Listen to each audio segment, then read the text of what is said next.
let's recap just a bit. Culminating from the last sort of arc that we went through, you guys just arrived in Terra's Wait with Talanch, Lasilda, and Oramin in your little party.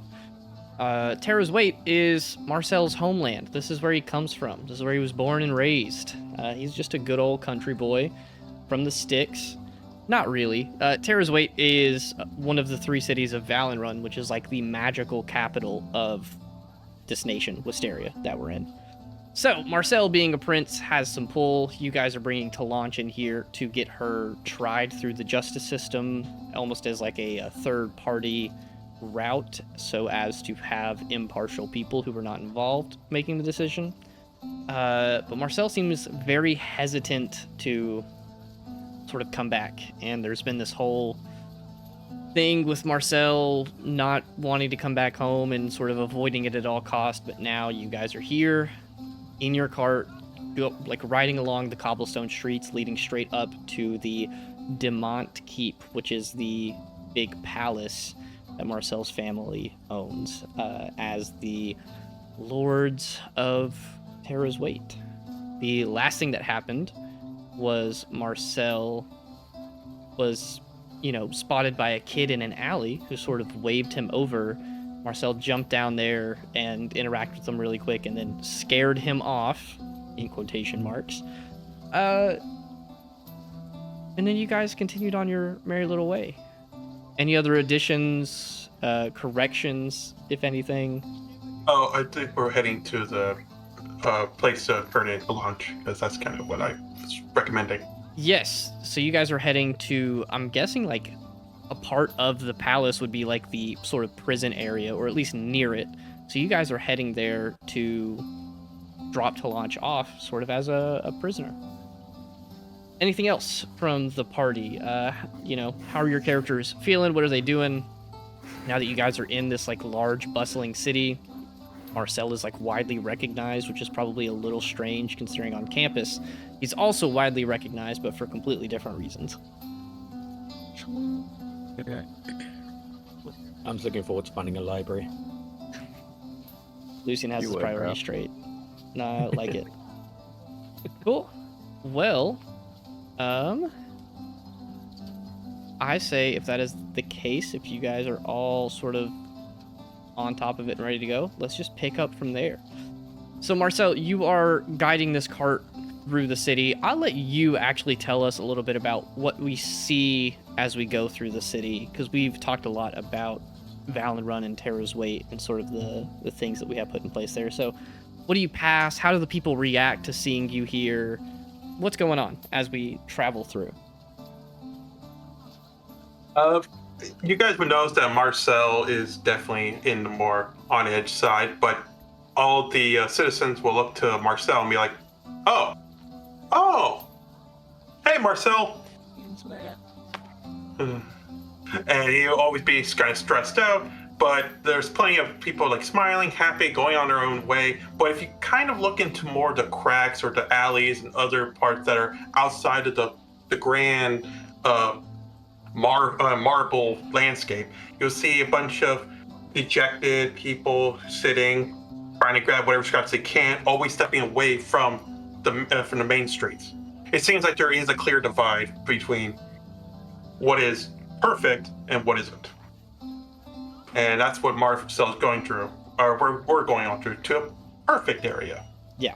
So you guys leave the sort of residential, typical city regions, and you start getting into places that are significantly cleaner. There are more guards. There are like these beautiful mage light lanterns illuminating the streets, even though it is the middle of the day, but they're still sort of on and flickering. The citizens look a little more high class. They're wearing nicer clothes. And as you guys are approaching sort of this region directly around the palace, this seems to be a little nicer. One of the guards sort of reaches up and taps on the side of the carriage and calls up to Marcel, and he's like, sir, I will go ahead, give them word that we are arriving if you want to wait here for just a moment. We will make the proper arrangements, but it just might take us a couple of minutes to get everything in order for you, if that is all right. I understand. Whatever can go faster. Sure. Efficiency, right? Yes. Well, if you guys want to wait here, there is an office that I'll be going to, just around the corner. You can park wherever you can find room and meet me there, but it might just take us a little bit of time. Get everything ready. Yeah. He gives you a nod, and one of the other guards sort of stays with you guys and taps his spear on the ground and just takes a step back and watches. And then that guard seems to run around the corner to the right very quickly and head off toward this office that he's talking about. Could I have insight check some of these citizens to see if they're actually genuinely happy to see Marcel, or is it just a forced? He's royalty, so they have to be nice to him. Yeah, absolutely. Give us an insight check. That's UK shit. That's a good one. Mm-hmm. 9. Oh, Yep. I'm gonna let Juan answer this. Juan, on a 9 insight, looking around at how the people are responding to Marcel's presence in the city, what does Lucien seem to think? He seems a bunch of people who are smiling, it's good to see you, Marcel. But also, you can kind of see that their smile drops as soon as they notice it. Maybe that's just how they are in this town, or there's something else behind it. You're not entirely sure. Okay. Something I will add on a 9 even is a clear divide. Some of the people, like Juan said, have that big smile on their face. They're super excited. They're happy Marcel is home, but then they continue about their lives as soon as, you guys pass, not really deeply affected by it. But you do notice that there are a decent number of people who almost look upset or disappointed. It's not hard to see that. It's written all over their face. Even some of the guards that you guys passed. As soon as Marcel's presence is known, it's a small percentage of people, and they don't vocalize it much, but you do notice that some people don't seem to be quite as excited. So I don't know what's a 9 anymore. Yeah. If it's 0, if it was higher, I would help you figure out why. But on a 9, just surface level information. Some people are happy, some people are not. As far as those happy people, like Juan said, are kind of genuine, but then they just go about living their lives. Cool. Well, this guard is sort of standing on the sidewalk to the road. You guys have your carriage sort of parked there. He's just kind of scanning over the group, looking over you guys, waiting to see what you're going to do. Let's go to the office, I guess. Yeah, you guys start climbing out of the carriage that you have, this cart, I guess. Talanch is one of the last to crawl out, and she's sort of picking up the rear of the group, sort of looking around a little dejectedly, I guess. But you guys head down the road off to the side towards this office. You open the door, and then there is this nice lady with her long straight hair pulled back on her head in a nice little bun. She's wearing these very formal office clothes with a little symbol of Terra's weight over the left side. She sees you guys come in and she just says, "Oh, Prince Marcel, what can I do for you? What can I help you with?" And just came in and told me that you were bringing a prisoner. Is that correct? Yeah, I'm wondering, can I oversee the out of jurisdiction ploy and just grab a processing avatar since I'm a prince? I just want to just kind of skim this. Yes, if you would like to fill out, if you would like to put in a request for it and go ahead and fill out the information we need, I can't promise that it'll get processed. That is a bit above my pay grade, but I can certainly send it up the ladder as you may. But she pulls out a document from one of her drawers and slides it across to you and says, "Just fill out all of this information. It has the details of who is at trial, the situation at hand, why it needs to be processed faster, and you can just kind of write your name in that spot if you want to. But we will get it moved along as fast as possible." Yeah. Thank you. Yes, of course. If you guys will wait, should be about 10 or 15 minutes max until we have someone capable of getting everything situated to at least hold the person, and she sort of like scans over the group and looks at each of you, trying to figure out who it is. But she motions off to a corner of the room and just says, "You guys can take the corner. I'll let you know when everything is ready." All right. You see Marcel just writing some stuff, like the details. Yeah, you grab a pen. You guys take up this sort of large section of the corner of this office. There is a nice little table. It's almost like one of those corner booths at a restaurant. So you guys are all sitting around, and then Talanch just sort of leans over to, I'm going to say Gwen is near her, and Talanch is going to say, "I think she was looking at you. She might think you're the prisoner." That's kind of fucked up, but people are racist sometimes. It's fine. You want me to go instead of you? I'm going to leave that up to you. That is your decision. Nah, I'm not. Sorry to lunch. Do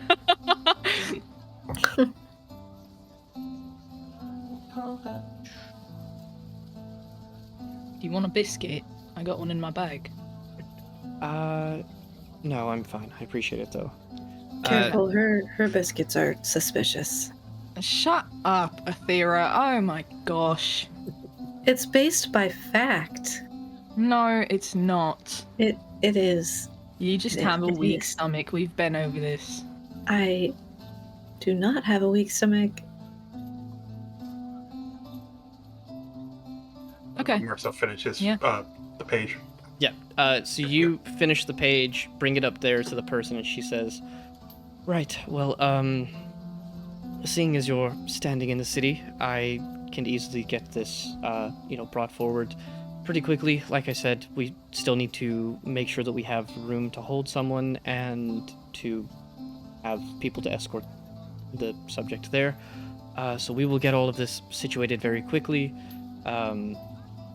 as opposed to, if I'm correct, this not being an issue of Terra's weight that might have taken weeks to figure out." Now, since I'm a prince here, I say this is a in jurisdiction type of situation. Exactly. My thoughts precisely. So, I will go double check and see if someone's ready. If you wish to wait with your group. Yeah, I would gladly wait. I was gonna say, I don't think you'll need much security for her. She's come willingly, so I don't feel like she's actual prisoner. The lady behind there stands up and sort of adjusts her office uniform, and she says, "It is just procedure. We have to have people to escort them in the worst case of scenarios." Okay. There's a lot of procedures here, Lucy. She walks and takes a door out the back side of that desk area and is gone for a couple minutes. Marcel will turn to Athera. Thank goodness I'm a prince, because if I wasn't, we'll be screwed. Do these things usually take very long? Yeah, some kind of crazy bureaucracy that was implemented way before I was being born. You go to one line to get a voucher for a committed crime outside of Terra's way, and go to another line to get the voucher notified by a public official, to go to another line for a public official's signature to be submitted to the proper judicial standard system, i.e. crimes that was committed through the arcane, submit the criminality processing line of magic user to get to launch properly taken care of, and put into a magical proof holding cell, then head to a line to get a lawyer voucher to take the case, then go to a line where they assign the date of the court will take place. Finally, the evidence for trial processing line where they will examine the evidence to see if it qualified, then 2 to 4 business days for a later confirmation that the evidence went through and which ones did not. Marcel, why were you struggling into lunch's class? What did you just say I was eating? Lucilda pats you on the back. She just says, "Breathe, buddy. Breathe. It sounds like your people don't even want to do anything about justice. They're just burying it under paperwork. No, that makes sense to me. Justice outside of Terra's way. If it's inside Terra, it's actually a lot easier. We just send them to a processing avatar. They're pretty. Did everyone else not follow that? That made complete sense to me.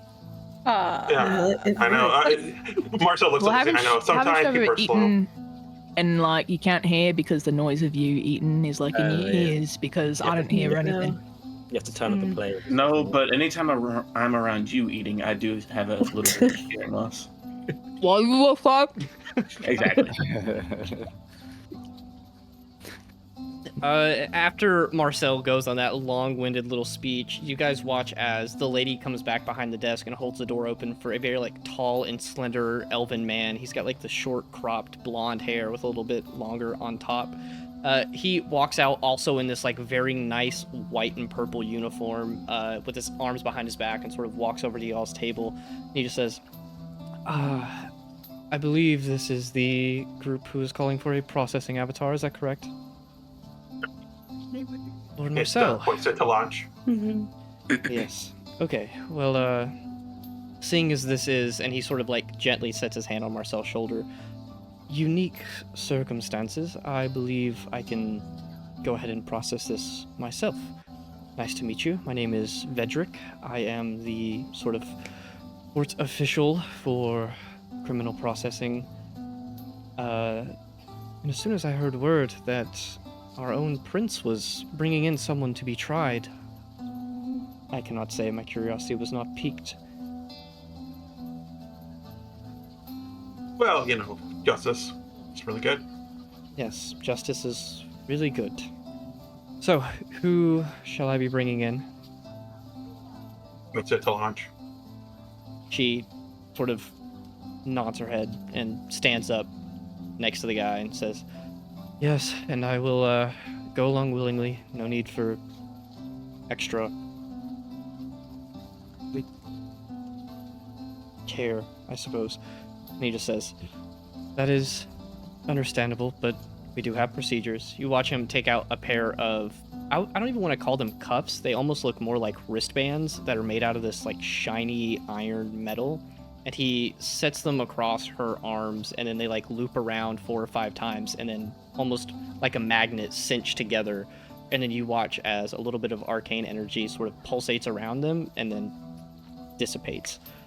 And he taps those and he says, just in case, I will follow protocol and ensure that you have no capabilities of casting magic or removing the bands without proper authority.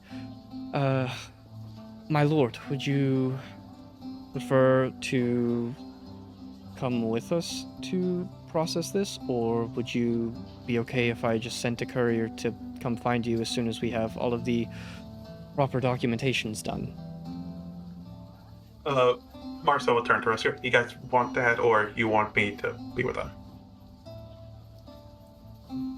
I feel like you're what's going on, Marcel. I know, Leo. I know. I'd say just bring a courier to tell us what happens. I think. I was going to suggest the same thing. I think your Yeah. arrival in the city might warrant a visit to the family, if I may suggest, if it is my place to do so. Yeah. Nice suggestion. If you were of lower standings, I would say you could come with us to ease any questions that might arise, but I don't think that will be an issue. I will take my leave with your prisoner, and I will send word for as soon as the trial is ready to begin moving. So, I expect to see you maybe this afternoon, if things go well. Usually they do. All right, guys, let's head out. Yeah, he takes a little bow of his head and then starts guiding Talancha away and sort of like talking to her, almost like comforting her as they exit through the back of the building. As soon as she's gone, Lysilda sort of breathes a sigh of relief. She's like, Marcel, what are we gonna do? I'm ready to relax and not be traveling all the time. Yeah, for some of you guys, if you want to rest, I know pretty good taverns here. I actually have some business I need to go to. So, yeah, those who want to just relax, go to tavern. Those who want to follow me, do so. I don't care. But I had to go somewhere very important. Lysilda, she's going to ask you for like directions to a tavern, and then her and Orman are going to depart, but she'll sort of give you guys all a little nod, and she says, that's where we'll be. You guys can come find us, but I need a drink and some food. So you guys have fun. And they depart from the group. I'm going to go with you, Marcel. Yeah, I'll come with you. Sounds like you're gonna be more fun. I'll join you. Is there going to be a party? 25% chance. With Marcel, that really- means 100% chance. It's a little Alright. high. It's a high chance. Hmm. Mhm. All right. Follow All me. morning. All right, Marcel, tell us where we're going. Marcel will be. You just see Marcel be walking, like very chill, giving people high fives and such. But then he starts going through different corridors because he's heading to a certain place to meet a certain person in a nice little clubhouse. So Little night. you guys begin walking through the streets of the city, and you notice that Marcel is guiding you guys away from the palace, away from this nicer district in the city. You guys get to, I don't want to say it's like impoverished or super rundown, but it is definitely, you notice that there are more sort of like blue collar workers. There's not as nice of houses. Instead of the super nice cobblestone streets and all the super nice buildings with large windows and signs, there's going to be much more mundane almost. At some point, you guys are walking around and Marcel's guiding the way. As you're going through alleyways and corridors between buildings and walking through plazas and stuff, you enter in an alleyway, and then like a little child just runs up and catches to Marcel, and this kid is probably no older than 6 or 7, so they're just a couple of feet tall. This just tiny little kid, and they reach up and they just like tug on Marcel's shirt, just walking in pace with you guys. He got me. He's dragging me to my doom. It's tough. Tugged. Sorry, I was just trying to get your attention. You're too strong. Have very weak noodly arms. Yeah, my mom says the same thing. Not about you, about me. I eat a lot of vegetables. Eat more spinach. Yeah, this little boy just like sort of turns to the rest of your group and he says, "Well, I was gonna try to be like kind of subtle about it because that's what they told me to do. But hey, Marcel." Kid's whispering when you guys are the only people in like a 120-foot radius. Hey, the clubhouse, wink wink, is over on top of the old tavern you used to go to a lot. It's in the attic. There's a back entrance. There's like a little ladder next to the door. Take that. Yes. The bees are in the hive +1. Yeah. The kid like looks to you guys a little confused and just says, "Exactly. Okay, bye." And then he sprints in the other direction. He's gone. Did we hear all that? Yeah, Yes. he was whispering, but it was not quiet. No, perfect. Was that It the was- same boy that heckled him from the car? Nope, different kid. Okay. Bees in the trap. In the hive +1. In an attic. Hold on. Yeah, we're going to the old tavern I used to frequent quite a bit. Follow me. Marcel starts going there. Yeah, you guys walk a couple more blocks around this city until eventually Marcel takes you to like this, I don't even want to call it a plaza, it's almost just like a nice little yard, and it has some like children's playground equipment, like some swings and stuff, and there is very clearly a tavern as one of the buildings that surround it. Marcel, I'll let you help me describe what sort of tavern you would frequent back before you came to Loomis. Like, what is it? Super nice? Is it a little more run down? What are some elements of it? I'll let you- Yeah, what he usually frequents quite a bit is this little area where there's plenty of very cheaply made type of like betting games and stuff, like dartboards, but it's like an actual old plate. There's people just throw it at. There's a quote unquote roulette wheel, but it's been broken down for probably 40 years. Everything seems to be used, but you can see why someone like Marcel would enjoy this place. It has some character. Sure. And I'm gonna let you tell me, what is the name of this tavern? Forgotten Hole. What an interesting name. What? But you guys are walking up to what is very clearly the back side of it. There's like some windows looking into the dining room side on the left. And then there's these 2 doors on the back, and then beside one of the doors, more towards the middle of the building, there is a ladder that sort of goes up, almost like a fire escape looking thing, to a attic that is like almost like the second story of this building. Yeah, guys, Forgotten Hole. Marcel, first when it goes up. Sure. You go up, you climb this ladder, about 10, 12 feet, getting up to the sort of patio on the upper side of this. You open the door and step inside, and as soon as you walk in, and I'm assuming the rest of you guys are following, you walk in and it almost looks completely empty in here. The rest of you begin to file in, and what is your passive perception? Mine is 14. You don't hear anything, but almost in a quick flash, a thin, quick-moving figure jumps up behind Marcel and then pulls out a little dagger and holds it to his throat and starts pulling him back into the room. They have like a hood covering their face. It's obscured in shadow because it's super dark in here. They start pulling him back into the center of the room, away from you guys. What the fuck? Please don't hurt me. I'm but a mere child. I'm only 10 years old. I'm just really tall. Hold person on the person. I was about to say the same shit. Sure. It's a wisdom save, right? Yeah. That is ooh, I rolled a 2 on the die. There's no way they pass that. You cast hold person, and this person freezes with their like grip around you, Marcel. They have one arm like around your neck, and then the other one holding a dagger sort of close up to you. They are frozen in place. I'm frozen in place. You're frozen in place. We're all frozen in place. Oh, actually, no. The rest of these people are not frozen in place. But we can pretend that they're frozen in place. Right, guys?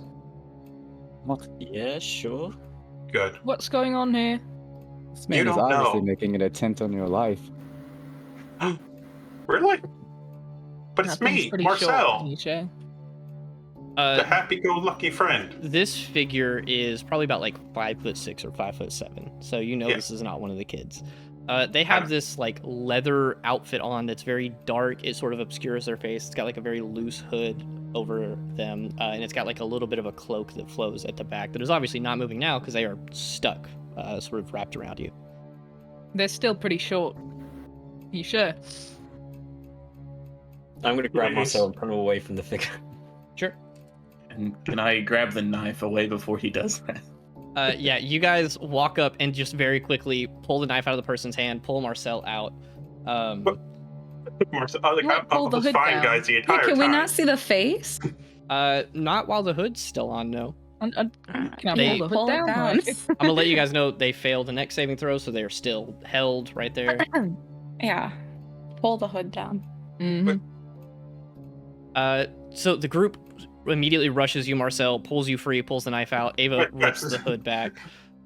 You guys see, let me pull up their description here, a seemingly like young-looking high elf woman. She has long dark hair that's sort of pulled halfway back with some of it running down her back. She's very tall. I say tall, like 5'7", so kind of like Yeah. lean and fit. And she has a slightly more pale face with these like dark brown eyes and this dark hair. And you notice that despite them not sharing a ton of common features, when you start looking at her like facial structure, she bears a pretty strong resemblance to Marcel. Marcel, you immediately recognize her as your little sister. Obviously. So she is Hello. held in place there and like not able to move, but her eyes are just scanning along the group, just with a look of disappointment. Guys, that's my sister. I was fine the entire time. Oh, I thought that was your girlfriend or something. Why would my sister be my girlfriend? What's wrong with you? I don't know. Is that something like, you do in your orphanage? Don't people usually like date people that look Whoa, like them? whoa! This is getting a little too gross.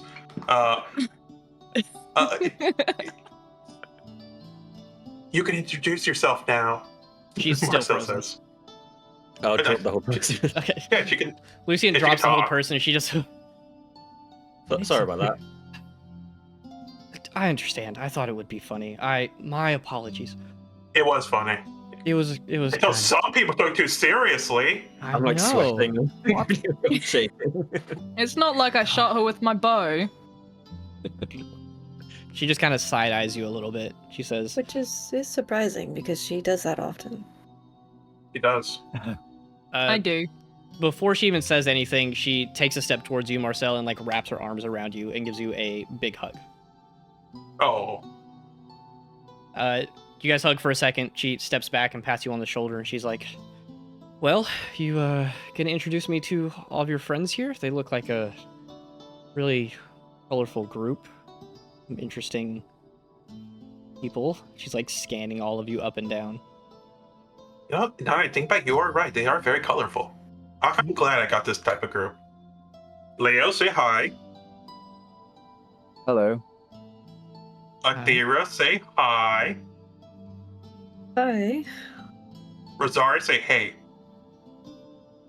Hey, and I'll toss her dagger back at her, like handle first. She catches it and then quickly stows it at her side. Ava, say how you doing. How are you doing?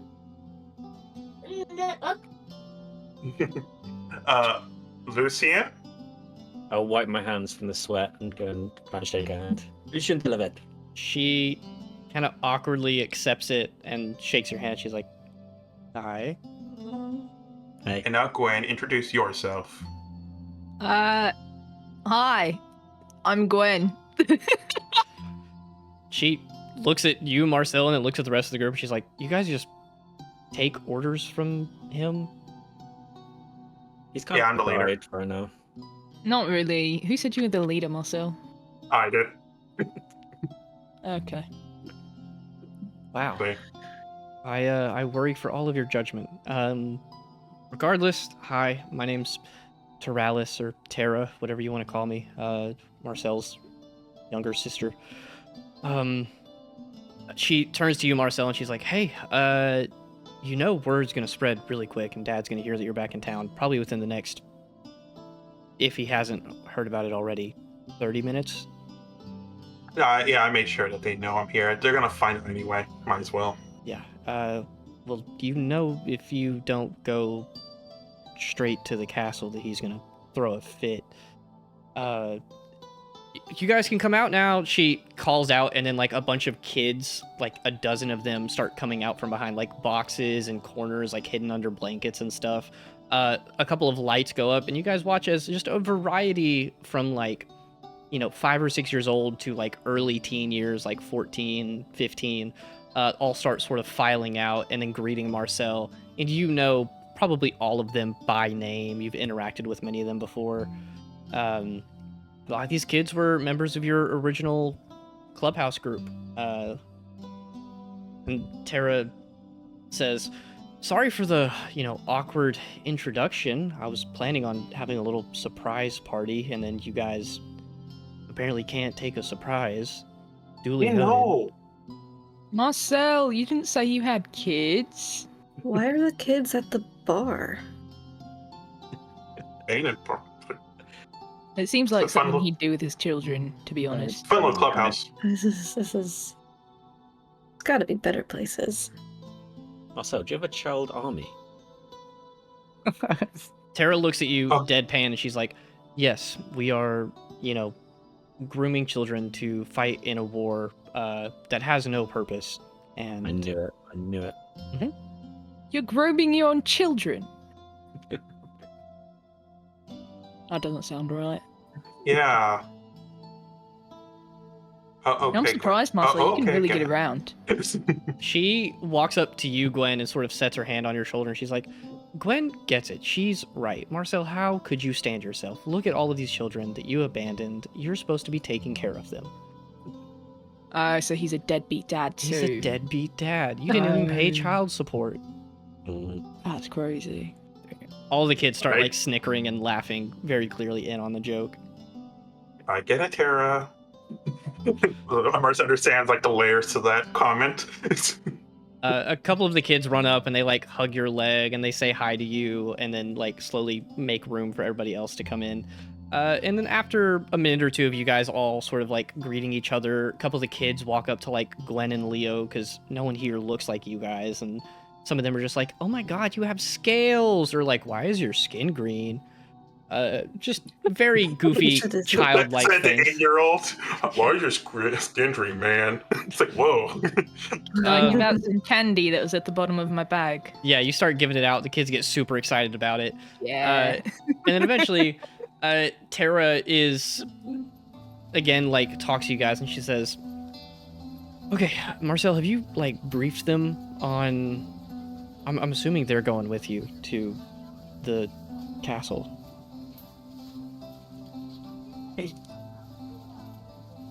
Kind of left out some important moments, like telling them that they're going to the castle. Yeah, have you told them about, Looks- like, Dad? No, and he hasn't. Callum? Great. Well, if Marcel's not going to do it, I'm going to do it, because it would be rude otherwise. So really quick, let me give you the brief little family tree of the people that you're going to be dealing with in less than an hour, I'm assuming. Yeah.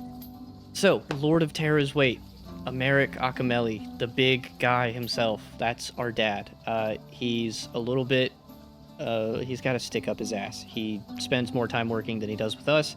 We barely ever see him unless it's for some sort of, I don't want to say business purpose, but like if it has to do with the city. Other than that, we're taken care of by nannies and tutors and stuff. Ugh. Our mom's not bad. She's pretty nice, but she's also really busy. So I don't know if you guys will get to see her too much. Marcel is the oldest. He does not act like it, but he is the one who's going to be like in charge one day. That's what they say. The big thing that we need to warn you about is, if Marcel hasn't told you, the brother between us, because I'm number 3, Callum is number 2, is, to put it gently, kind of an asshole. He hates the fact that Marcel is inheriting the city and will do everything that he can to paint Marcel in a bad light, whether it's, by just shit-talking him or trying to actually get him framed for crimes. Who knows? So he may also target you guys in doing so, because if he's hanging out with a bunch of criminals, that's, good reason for him to get tried too. You get the idea. Callum's not good. So just be careful. He's going to, come at you guys pretty harsh. I'm the nicest one, obviously. And then we also have a little sister, Elise. I don't know if you guys will see her. She's been feeling okay recently in the past month or so. So that's good news. Elise is so nice. Yeah, So are you, Tara. that's right. I'm the nicest. That's what I said. So, that's it. That's the family. There's going to be some other people at the castle, but they probably just work for us. Yeah. Or work around us. Or There's a work lot of connections here. Yeah, it's like a little city within a city. It's crazy. Yeah. That's why we have to get out occasionally and be here. So, what brings you guys to Terra's Weight? Your brother really seems like a dick, huh? Hey kids, you want to see something cool? They all immediately crowd around you and just go, yeah, yeah. Some cool teens in the back are just like, yeah, sure, show us what you got. I'm gonna pull Zim out of my bag. They lose their shit. Some of them run screaming, terrified, and then immediately the teens are just like, oh my god. So this whole collection of kids just swarms Gwen off to the side, leaving you guys to talk with Tara and Marcel, sort of at the other end of this little attic room. Yeah, so that's kind of the situation here, guys. I kind of have to drag you with me to the castle. Why do you go to school somewhere else and not here? Tara leans her elbow against Marcel's shoulder, and she's like, "That's a great Ow. question. You know, our dad asks the same thing all the time. He is pretty upset that instead of going to one of the many nice schools that we have in Tara's Way, or even to Valenrun to study magic, or just sticking with private tutors, why Loomis? That is the question." And she sort of like completely has like a nice little smile on her face, just kind of picking on you a little bit. Like, well, Lucian, if you must know, it was destiny. When I got by a chance to go to Loomis, I took it. Funny enough, it was strange too. I was kind of recommended by a professor of a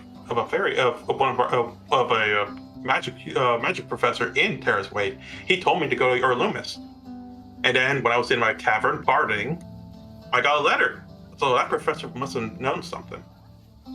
Is it hard to get to Loomis? Repeat that. I'm gonna quickly remind you guys, since it's been months since anyone asked this question, but at least half of you did not ever apply to Loomis. You got your acceptance letter first, then you had your interview, and then you filled out like the application form with all your information. Sometimes it goes backwards. Like Lucian, you definitely filled out the application like the year beforehand and sent it in to get everything processed as quickly as possible. But half of you guys just randomly one day received the letter of acceptance. And I'm going to let Marcel choose whether or not that is what happened. If you sort of knew about Loomis beforehand or just... Yeah, and Marcel didn't know about Loomis beforehand. It was recommended by a professor of Terra's Way. And then just randomly, when he was partying, I was like, "Yeah, I'm going to Loomis, woo!" And just during parties, and then with chillaxing later on, he met Professor Ranth with an acceptance letter. And I was like, "Oh, whoa!" So Tara, like, that professor knows stuff. She's still like leaning on your shoulder, using it as like a little prop for her arm. She's like, "The real question is, because it seems like Loomis is a great fit for Marcel. You know, normal schools require a lot of sitting down and listening to lectures, not his speed. Not that I'm at all upset that you're home, but why are you home?" Well, see, there was this. We need to arrest someone, and a ancient entity from a ruins that we once went into told me I should go over here to do it quite a bit. Mm-hmm. Okay, sure, I understand that. Happens a lot. Yeah, not that I expected you to be home a couple of months ago, but that's besides the point. She, like, claps you on the back, and she says, "So, you guys, you're just kind of drug along for the ride then? You know, following this guy's every lead?" Well, it was our choice. We came along by choice. We're witnesses. Oh. Yep. Nice. Pretty convenient. Well, hey, Dad is going to be so happy that you are in charge of a group and leading them. And she, like, puts up quotation marks. You know, since you're that whole blessed leader thing. Yeah, he's going to be ecstatic. That's going to be great for him. I am going to go pretend that I didn't see you early. So you're welcome for the warning. And I guess I'll see you guys at the castle. Yeah? Yeah. She kind of gives like a little wink to some of you guys in the party, and she still kind of eyes some of you up and down who are like towards the back of the group, not talking much. And she's like, "All right, well, best of luck. You know, don't get kidnapped or anything." And then she exits throughout the door and heads off. And at this point, Zim is still like playing around with some of the children, like doing tricks, jumping up on your shoulder, you know, like climbing up your leg halfway and then like jumping off and scaring some of the kids. So they're having a great time over there. But you guys are left to sort of choose where you want to go next. I would say we go to the keep. Say hi to good old Dad. They're probably good food. Yeah, lead way. I'm in. One of the kids walks up like doing the it's like a 6-year-old. They do the thing where like toddlers hold cats like a little too tight. They walk up to you, Gwen, with Zim, and they're just like, "Can I keep him?" His eyes like popping. Unfortunately, and I'm gonna grab Zim from her gently. You can't really do that. Zim climbs up on your shoulder and just like looks at the kid and like doesn't say anything, but like definitely glares. And the kid's just like tears welling up in her eyes. She's just like, "But he's so cute." You can maybe see him another time, Yes. but you can't keep him. Okay. She walks away. He's going to sulking. school. He's getting a proper education. I'm so proud of him. Mm-hmm. So with that, the kids are sort of like, now you're just kind of in the room with them. They're still kind of inquisitive from a distance, but have interacted with you guys enough to not think you're super special anymore. I'm gonna lean down to that 6-year-old and just whisper in their ear, if you steal it and you tell it that it is your dragon now, it has to stay with you. Oh my god, is that real? Is that how dragons Mhm. work? That is how dragons work. You have to give it some treats too, but that should be easy. I'm gonna go get some treats. I think my mom might have some for like the dogs in town. Yeah, that's a good idea. Okay. Good. This kid, very excited, like runs out of the clubhouse. A couple of the other ones, like, wave to Marcel, say hi. But at this point, you guys can just leave whenever you're ready. Athera, why'd you scare that kid away? Did he look scared? Just ran away. Of course it's scared, because you're a druid and all. No, it's because I'm bad with children, not because I'm a druid. Oh. Well, maybe the bad with children thing is because you're a druid. There is not a proven correlation.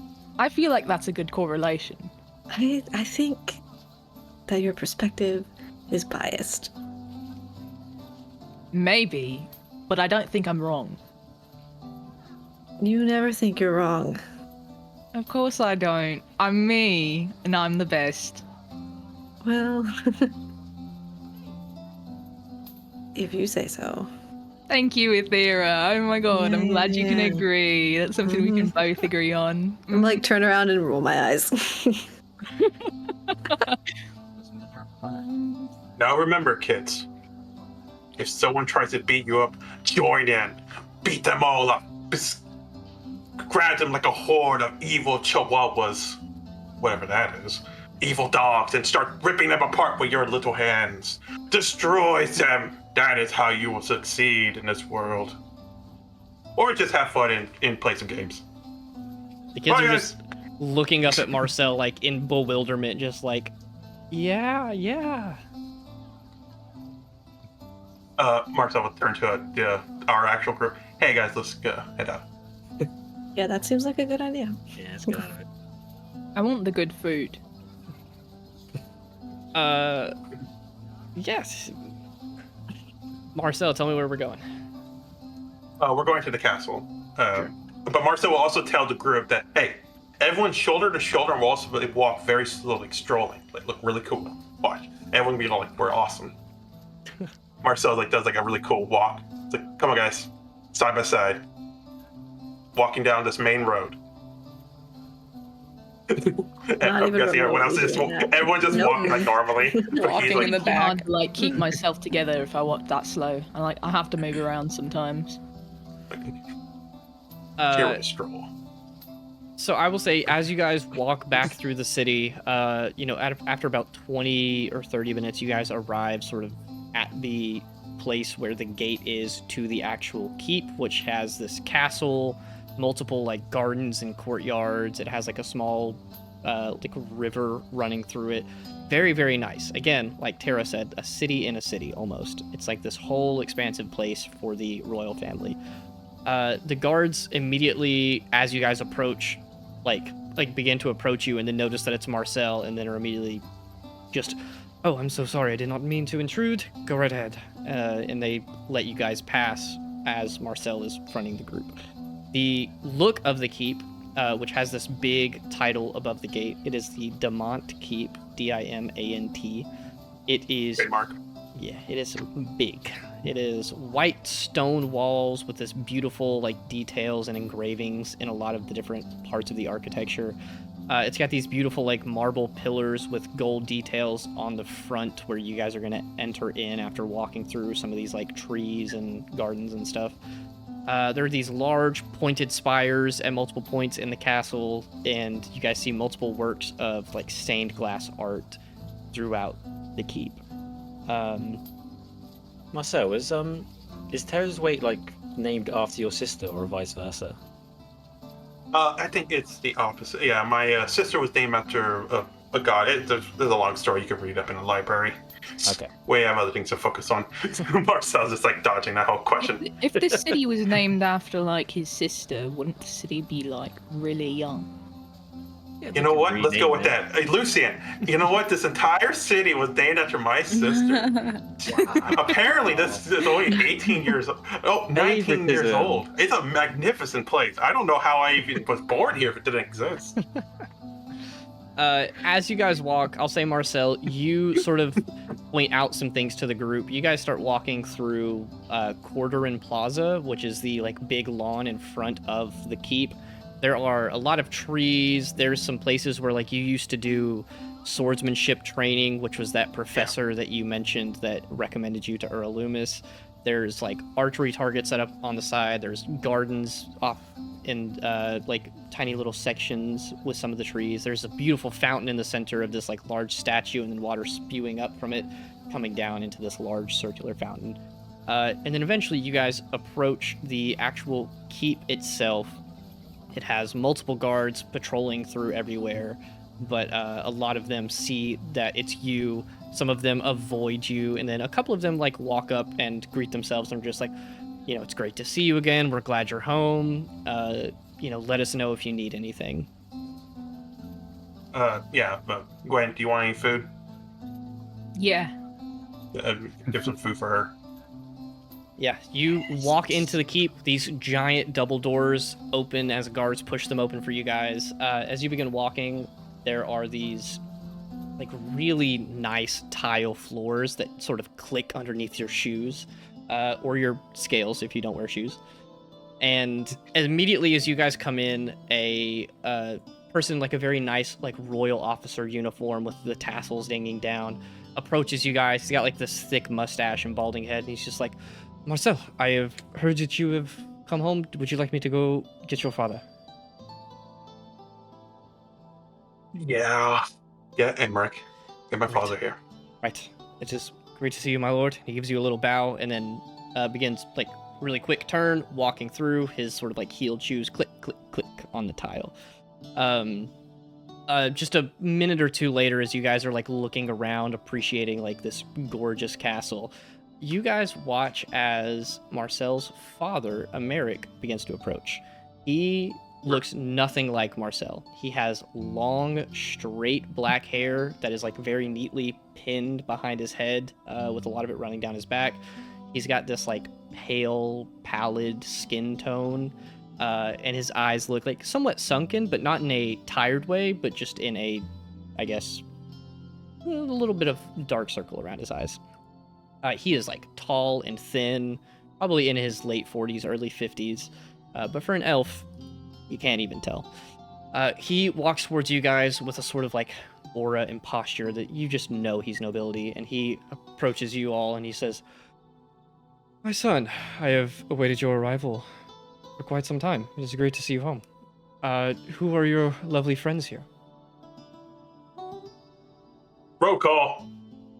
Just honestly, I forget it. You guys just say your names. There's no point. Looks to Leo. Hello, I'm Leobrun. He looks at Thera. Hi, I'm Mathira. Looks to Ava. Ava, nice to meet you. He looks to Rosaris. Rosaris. Bow my head. Looks to Gwen. I'm Alguendiel Tonitrum of Keenma. And forgets to look at Lucian. Oh shit. Americ does not forget to look. He's watching as you sort of look to each of these members of your party that then introduce himself, and he looks over to Lucien and gives you a little bit of an eye. He's gonna roll an investigation check and see if he can't recognize anything about you. Are you wearing anything that has to do with Valen Run? I'm wearing my robe with the symbols on them and stuff. Yeah. All right. If you would like to, you can give me a deception check and try to not give away who you are or where you're from. But he is sort of eyeing you up and down just a little bit. Mm-hmm. Kind of investigating all of you, but there's the most to recognize with you. 11. Cool. He looks at you and he just says, "What is your name, young man?"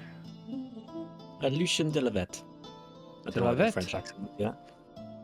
Ah, yes. Well, welcome to our home. If you guys would need anything, obviously, we are at your disposal.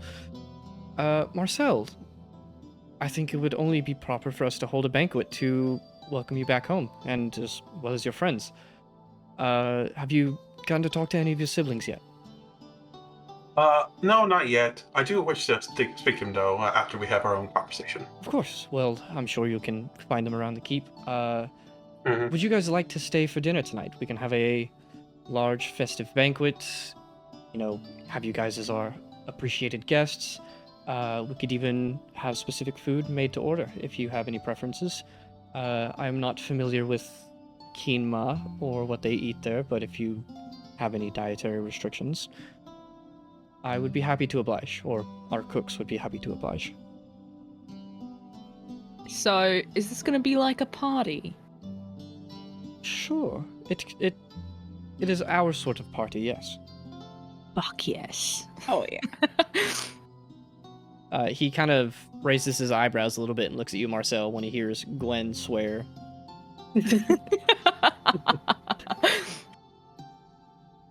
Oh, sorry. Great. Should I have not? Okay. Sorry. You are fine. This is your first time in our keep. I do not expect you to be of the noble sort. Coming from Uralumis, those seem to be very few and far between. I don't know, I met 2 other princes there, so... Yes, I have heard that the other princes of the cities also attend Uralumis, the Alistrad and Luke family as well. Seems to be a habit the princes of Valenrun like to make. Well, perhaps they can help whip you into shape a little bit for your princely duties. Regardless... we have whiskey tasting every Thursday, but... How quaint. John, pretty cool. We like John Luke. Is he a prince? Mm-hmm.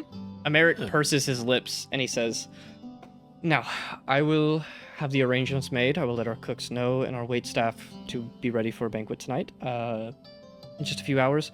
Marcel, why don't you show your friends around the keep, show them your home, introduce them to your siblings, and Oh, we've met one of them. have you? No. I don't think so. Yeah. Marcel, looks... If No, you- that was Marcel's girlfriend, wasn't it? No, I think she introduced... Oh, yeah. Yeah, they kissed and stuff and hugged and made Lucian, out. And please Yeah, roll it me was a gross. That was deception So check. gross. Oh my god. 21. Ooh, okay. I'm gonna roll insight for Americ here. I'm gonna give him advantage because you just blundered very hard. I'm gonna let you know he has a +5 to insight, and I will tell you what I roll on the die here. That is a 3 and a 5. He looks to you, and then he holds back a little bit of a chuckle, and he says, "Yes, I don't know how much Marcel has told you about his younger days before Uralumis, but he frequented the other districts of the city against my better wishes. And I guess in doing Yeah, so... I made the he red district purple. Okay, but yeah, he like lifted up her leg, like started grabbing her ass, stuff Gwen like grabbed that. the sword and points at Yeah. Gwen. Like he I really actually, didn't like seeing he it. actually gonna pull out his sword and put it in the Gwen because what you're saying is pretty. Americ immediately, he is going to sort of wave a hand, and I need both of you guys to make a wisdom save. Okay. Marcel and Gwen. Oh, I'm gonna let you know the DC is... Nat 20, baby! Yeah. Let's go. The DC is 13 plus 3, 16, so Gwen succeeds. I got a 15. I failed. Cool. Marcel, you are frozen in place with Jacques in your hand, and Americ looks to both of you and he says, "Now, that is no way to behave in a keep, especially one of your own raising, Marcel. Gwen, is it? Yeah, a Gwen deal. I would ask that you keep a little bit more respect for your surroundings in your words, if you do not mind, while you are our guest. And Marcel, I would expect you to behave better when you bring guests into our home. Do not draw weapons here." He snaps his finger and releases the spell on you. And then you, like, catch your breath a little bit. And Americ says, I'm sorry. "It is fine." I was raised in an orphanage. It's kind of crazy in there. Don't really get taught manners. He leans over to the guard that's with him and whispers something in his ear, who nods at him and heads away. And Americ says, "Now, Marcel, not to the extent that you just did, but please make yourself at home, show our guests around, and be a good host. This is something that you are expected to be capable of doing, yes?" Yes, Father. Great. Now, again, welcome to our home. I hope everything goes swimmingly. Let one of the guards or waitstaff know if you need anything. And he will turn on his heel and begin walking down the hall and sort of take an exit out to the left. As soon as he exits, I'm gonna grab Lucian by the back of his neck and pull him in real close. Like a little cat. Hey, Lucian, use that brain of yours in conversation next time. Yeah? Yeah. That was close there, wasn't it? Please, Gwen, show decorum to my own family. I was just trying to help you That was out. a little too far. I don't understand how it was quite too far. I was just helping a friend out, Marcel. No, you weren't. I was. By saying I fucked my sister. I did not Alright, say that. alright. Let's all I didn't say such things. That's what you were implying to the person I met. Well, we didn't. Yeah, meet I your thought sister. so. So let's move. Follow me. Yeah, you guys notice that Marcel is more on edge Very than he protect- has ever been. And very protective of his siblings. Someone slept on the wrong side of the cot. He's a little stressed. So, I'm going to say that you guys have, to your knowledge, like 2 to 3 hours to kill. I'm going to let you guys individually sort of tell me and Juan how you want to spend that. Like, if Lucian was looking for a library, Yeah. Marcel, you definitely have a library somewhere in the keep. Like a Yeah. personal academic library that you guys have. So you guys just sort of figure out what you want to do, and then I will give you guys like bits and pieces of information, even if some of you guys don't go there, just based on what Marcel might point out to you guys as you walk through the halls. First, can I go up to Gwen and be like, Gwen, do you ever like stealth? Or do you use something else for stealth? Yeah, I sneak around. I don't have magic to turn me invisible, if that's what you're asking. No, because I'm going to pull out the Cloak of Elvenkind and just be like, I got this for someone else, and they already had one, so do you want it? What's that? What's that do? It gives you advantage on stealth checks. What's a stealth What are check? you speaking of? Yeah. Oh, it makes me yeah. Yeah. I I'm will already look pretty up- good at that, but you know, I wouldn't mind taking it. Cool, I hand over the cloak. Thanks. That should have been me. You needed it the most. Rosari's needs it the most, let's be honest here. Rip out the tag that says for Gwen on it and just rip it out. No, Yeah. no, for Ava. For Ava. You see Lucian quickly like pull out a tag. and hand it Ava's to you. literally just watching and glaring at you the whole time. You're not even hiding it. Gwen, to let you know, as soon as you, like, if you choose to put on the cloak, you're not attuned to it yet, but you do see that the appearance of it seems to, like, lightly shift to match the environment that you're in. So as you're walking through these, like, nice marble walls of this keep, the cloak slowly shifts to change to, like, a much lighter color, making it where, visibly, you are not invisible, but like you're much easier to like blend into your surroundings and sneak around in. That's pretty cool. Kind of gets in the way of my tail though. Can this thing be like hemmed or something? I'm not sure if you put a hole in it. You're a dragonborn. You don't have a tail. Marcel, it's right there. Gwen holds up her tail. Oh, sorry. I was using actual lore. We might have put a hole in the middle somewhere, maybe? No, like just so it's not as long, yeah? Oh. But if your tail's sticking out, then doesn't that defeat the purpose? My tail always sticks out. True. Can you tuck it in? Yeah, can you tuck it in? Tuck it into your belt. Yeah, Gwen. That seems weird. I don't know how I feel about that one. As you guys are sitting there talking, sort of like in this foyer area, there's like this beautiful chandelier above you guys, like 20-foot tall ceilings here. Aethera, you have a very high passive perception, is that right? It's like 23. 23? Jesus Christ. Not only do you guys watch as multiple guards come out and then station themselves along this hallway, there's like 3 on each side who are in this hallway with you, not close to you necessarily, but definitely like within keeping eyesight on you. You also hear multiple other footsteps in like different halls near you guys, where very clearly some other guards have been put to sort of watch and stay around this group. I'm gonna lean over to Marcel. Is it normal for your family to heavily guard visitors?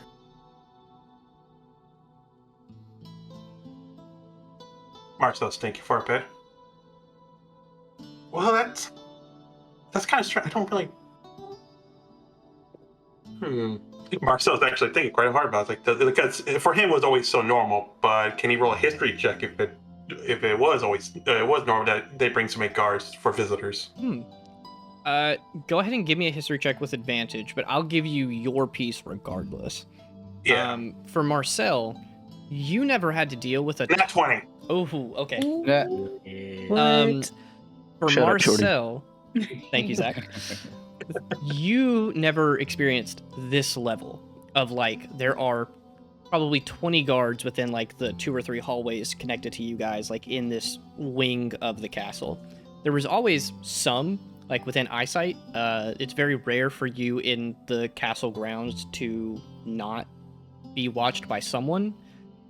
But you do remember that anytime guests that your father deemed, like, dangerous or sort of risky, if they were his guests that he liked, no issue. The guards would just be around as normal, watching the castle grounds.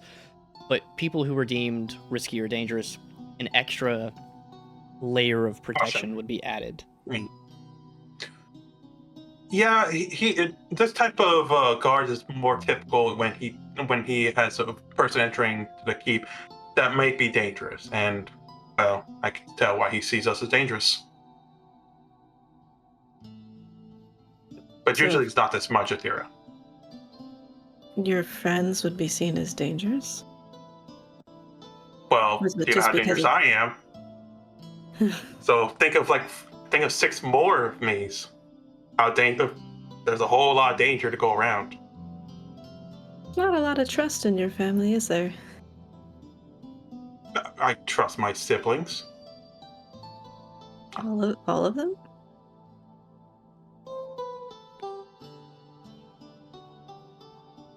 That's a little more complicated. I trust them.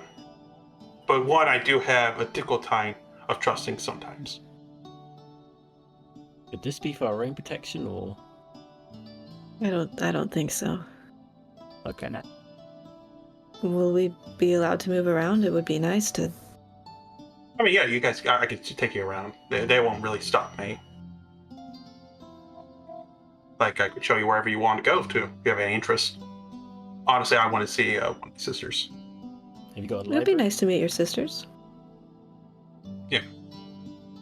So I'm guessing, Jan, we're going to see Elise. That's where Marcel wants to go to. So, a bit of history for you guys. I'm going to say, Marcel, this is stuff that you already know. Yeah. And if you would like to share it with the group, you absolutely can.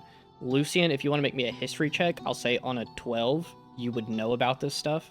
But just walking around, some of the main, like, attraction pieces of the castle, that stained glass art. There is an entire hallway dedicated to, like, these massive stained glass windows that are essentially just, like, massive art pieces. The pieces show the story of how the city got its name, Terra's Weight, by the original Terallis Acameli, who was your ancestor and that your family is like very proud of to be related to, because back whenever Valenrun and Ilium had a civil war and were fighting, she built, or not built, but came to this place to defend it from Ilium's forces. And in the stained glass, you guys see like the culmination piece at the center is her holding her arms up, and a massive, and I mean like massive, mountain leveling, as big as a city tornado with like fire and lightning and all of these elements being like spewed out of it, like decimating an army and quite literally like leveling mountains. And that is the lore, like history or myth for why like there are plains in this region. It's because Terra like leveled it out, destroying an army. And this was the place where she held off the army as long as she could, but ultimately died here.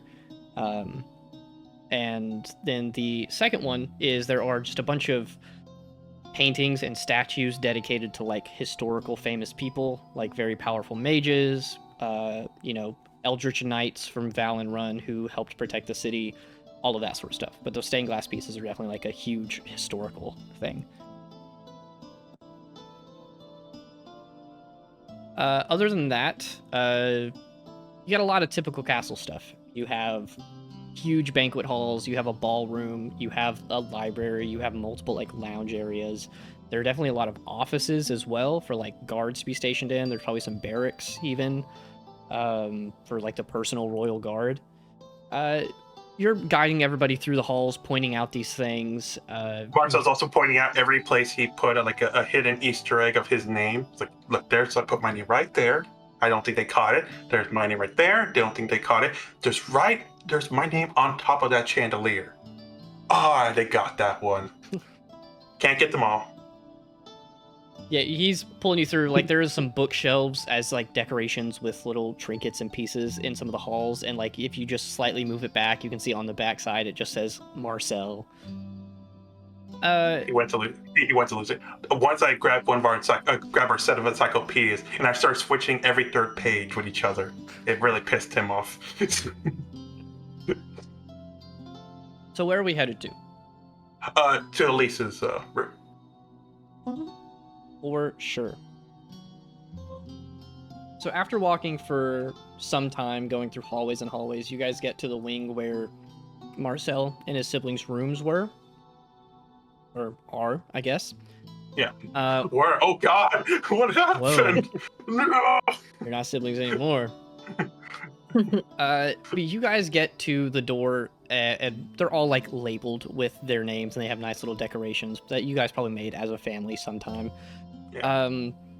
You go up to Elise's door with her name written in this like beautiful, flowy cursive across a little nameplate on the front. The door is closed, but you do hear some like mumbling and talking inside the room. It goes to Thera. Thera, What? can you turn into a bunny rabbit?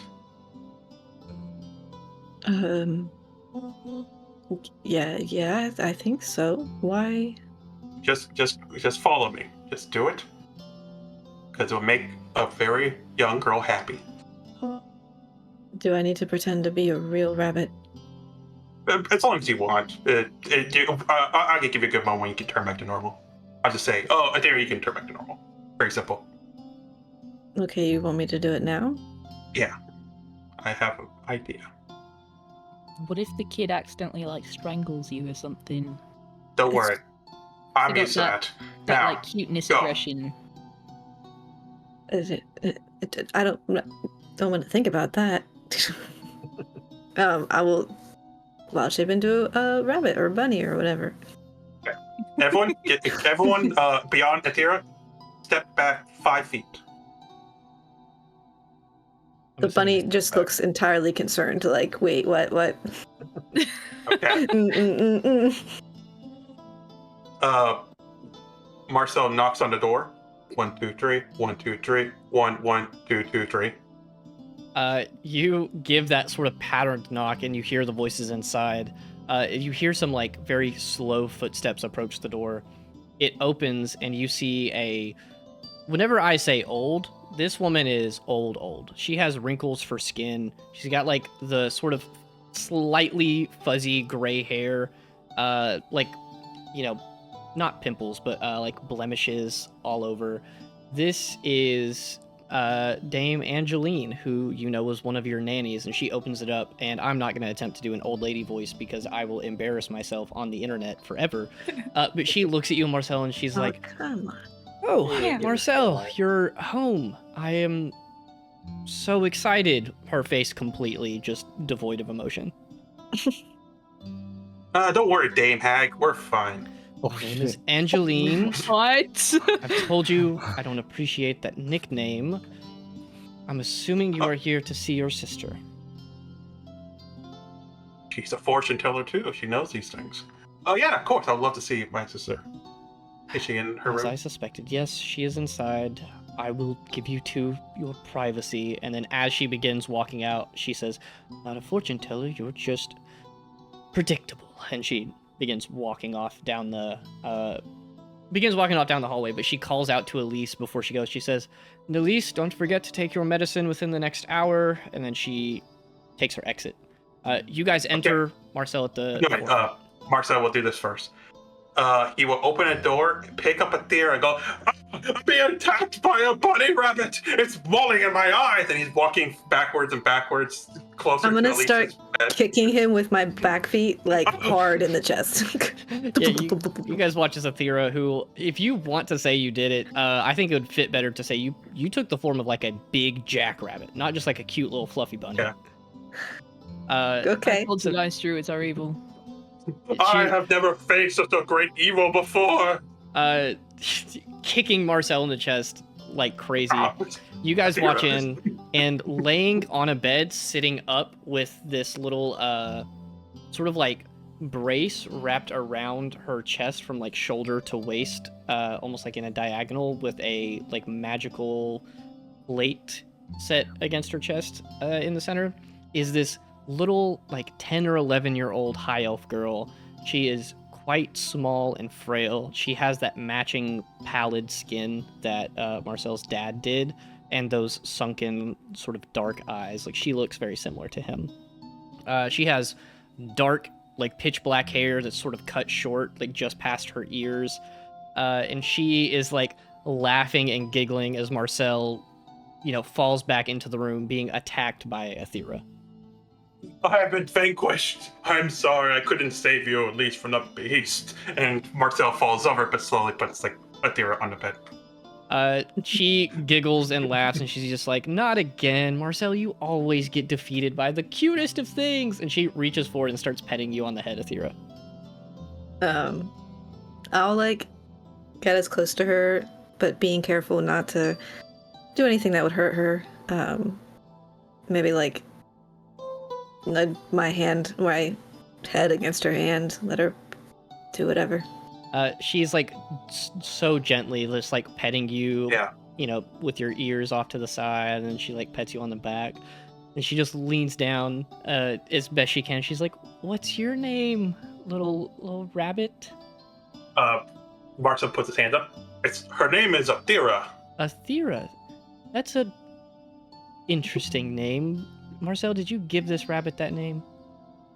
Actually, the rabbit gave that name to himself. Watch. Athera, come over here. I'm gonna first look at him like for a long while and I'll slowly come over. Look, I'm pretty good at magic too. Puts Athera, like, in the bottom part of the bed where Elise can't see it. Okay, now you can turn back to yourself. Athera, turn back to yourself. I'm gonna like turn into a chicken. That's give me a second. Give me a second, Elise. Very funny. Elise is laughing this whole time. She's barely You're noticed turning that your you animals. guys came into I'm the just gonna room. keep cycling through mouse, weasel, bird, squirrel. No, not a bird, but yeah. Wait, how did you get to that? A dodo bird. It's not flightless. And then once we've kind of got to the end of it, I'll turn into myself. Yeah, by the end, Elise is sitting there like laughing so hard she's like holding her chest and she starts coughing a little bit. She's wow, Marcel, you are a good magician. I didn't know you could turn people into animals yet. Our tutor said that was something that you'd have to study for years to do. Well, some people pick it up faster than others, and I'll give Marcel a pointed look. Yeah. These are actually all my friends. Leo, get over here. Buddy, pal, friend. Oop. High five. Hello. High fives. Elise, No. I was I like, was oh about no. to do it in the voice too. Conditioned, man. It's a dream after. yeah, for some This is- reason, Oh. Leo, you like almost instinctively go to give the high five and you catch yourself and you're like, what? That's not me. It's so weird. It's so weird. This is But- my buddy. Yeah. And he introduced everyone else as like buddy, friend, compadre, other fun names. Yeah, Elise like waves to you all. She says that her name is Elise, and then eventually she like pulls the blankets back and like sort of stands up, and she's wearing these nice sort of almost like bedtime robes, even though it is probably like the middle of the day at this point. Yeah. She sort of stands up weakly and then walks over and hugs you, Marcel, and then she waves to all of you guys, and she's just like, "So, Stroll. Marcel, do you turn them all into animals, or, is that just?" She points at Athera. Is that just a you thing? Does he pick on you a lot? He picks on me all the time. Me too. All the time. Brothers can be like that. Mm-hmm. I have never harmed a single hair on you. For some reason, I'm always one to get hurt. And then Marcel accidentally falls over. I'm laying on my sword. You almost harmed my scale earlier, so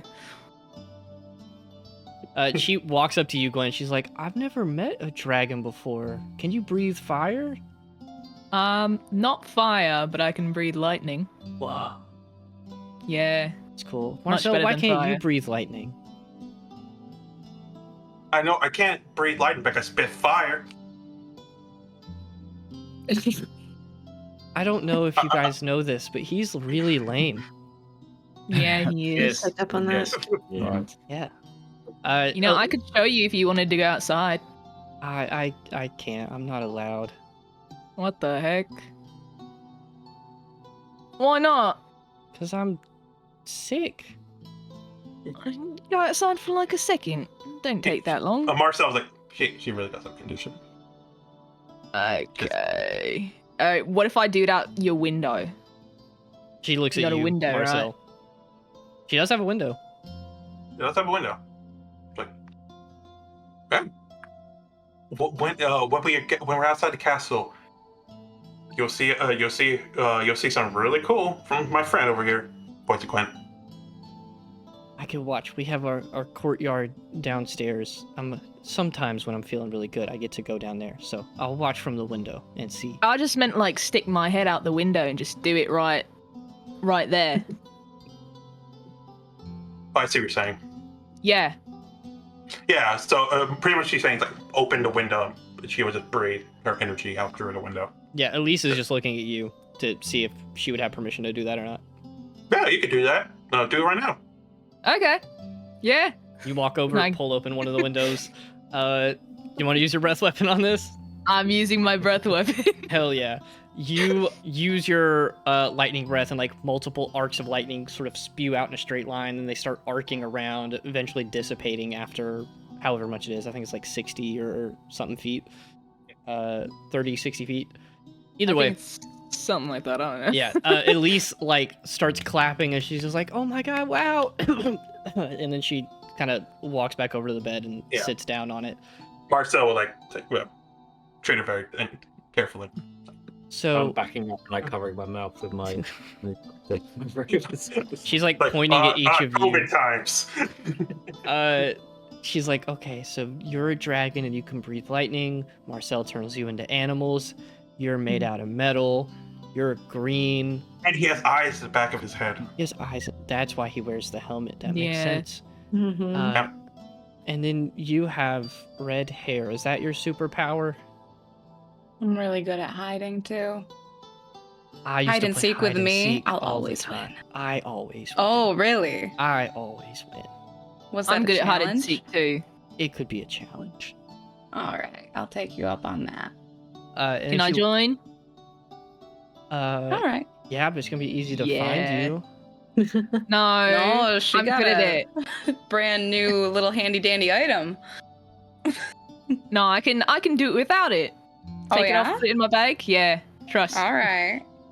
What about the guy hiding back there in the corner with the white hair? Is that an old man? Marcel, do you have an The old one man? covering his mouth because he's Yeah. afraid of germs. Yeah. He's a nerd. It's okay. You can't get it. They tell me it's special. Okay. You're gonna uncover your face now, mate. She looks at you, Okay. Marcel, and she's like, I don't like him. No, sometimes I'm kidding. He's a good guy. He's a really smart person, and honestly, he's almost as smart as me. Really? Just almost. Yeah. Wow. His Almost. intelligence score is like 9. She doesn't say that. She's not gonna metagame. Like she- Marcel's like, oh god, she became Terra. She became Terra. Just now 2 Terras. Maybe he actually like sneezed and got snot all over his face, and he's just hiding it, and he's embarrassed about it. That makes sense. He Like, oh no, He forgot to brush his dripping teeth. everywhere. Bad breath. Oh, stinky Bad breath. I Yeah. understand. So what happens when you don't shower? She sort of lays back on the bed and props herself up, and she's like, well, Marcel, Tara's been telling me all about it. You wrote us some letters from school. Apparently, you made all these friends. She told me that you convinced people you were a half-orc. Good job. She high-fives you. That's half orc, right, Leo? High five. No. When did that happen? No. I mean, you guys would know the story around campus. Marcel got so drunk one night that he tried to convince like an entire bar on campus that he was a half-orc, to the point where he like knocked himself out and was going to get back up, but obviously couldn't. Oh, I can do it. I have 1 HP. What does HP even mean? What? No relentless endurance for that guy. He's got the half part, but that half ain't orc. But yeah, Elise is sitting there and she asks you guys, and you don't have to like tell the full story, but she like asks you guys to tell her stories from school and like cool things that you guys have done. So like, what sort of things would you tell her? Marcel said we defeated a dragon and befriended it. She Yeah, looks at you this with is him. massive eyes. No, Zim pulls crawls him out out of of your my bag. bag. Yeah. She's just like, oh my god, you came in with a bunny, but you have an actual, well, 2 dragons, I guess. I don't know. She breathes lightning. That sounds dragony to me. And she Yeah. like gently pets Zim on the head, and Zim seems to like her. Like he leans into it and like lets her pet him, which is, well, I don't want to say strange, but he doesn't do that to everybody. Well, I'm sure it's a lot nicer than all the kids from before. So Yeah. Yeah, I'll let you guys, like, as a party, tell me, what other stories are you gonna tell the girl? Marcel fully plays it up that you guys, like, defeated a big, real dragon. Not an illusion, just fully an adult dragon. Marcel will also bring up. Oh yeah, we also defeated the great fairy beyond this world, and I was the one who destroyed it. The Tooth Fairy? Yes. No, You defeated the Tooth Fairy? Marcel, you did not defeat the Tooth Fairy. No, I it was more know. like a green guy, and you could like walk through trees and shit. She looks at Leo. Can you walk Gwen. through trees? Language. I Sorry. cannot. I've like slapped Gwen on the chest, like. Athera, that kind of hurt. Yeah, well, stop swearing in front of princesses. Sorry. Oh my god. I said sorry. It's Mhm. okay. Tara says things like that sometimes too. Thank you. Lucian's just like looking at Elise to see if there's any like pop marks or anything that he can recognize. Give me. I'm gonna say, give me a medicine check. Too, girl. 14. 14. You are looking and you're scanning her up and down, and you're not seeing anything that you would register as like a typical. How am I forgetting the word for this? Where like it can spread. It doesn't seem like any sort of sickness like that. As a matter of fact, you're looking her up and down, and you can't even notice anything really wrong, other than that she just looks kind of weak and sick. Is it the same kind of like paleness that a dad has, or is it something? Yeah, they have like a similar skin tone to them. Yeah. Okay. But obviously hers, like you can just kind of tell that she doesn't feel as good. Like she coughs a lot. And then you guys even watch as she coughs that like a band that's around her chest with that little like metal piece sort of at the center. When she starts coughing, it slowly lights up a little bit and then fades as she finishes coughing. Yeah, you guys tell her some more stories. She asks Leo if he can walk through trees, and he says no. And at that point, a guard knocks on the door, and it's another one, not in the like guard armor, but in the sort of uniform. This one a little bit younger knocks in. He says, Marcel, you have a message from the Avatar. Of course. They said your prisoner's ready if you would like to come finish out the paperwork. I will. Right. Just give us a moment. He gives you a nod and then heads off down the hallway. Well, you know, Elise, like real life. Unfortunately, I have some adult business to do. Why? Why did I do adult stuff, Elise? Because you're an adult. Because you're an adult. You're taking a lot after your sister. I am your sister. I know. You know which one. God, she's becoming too clever too. I miss the old days.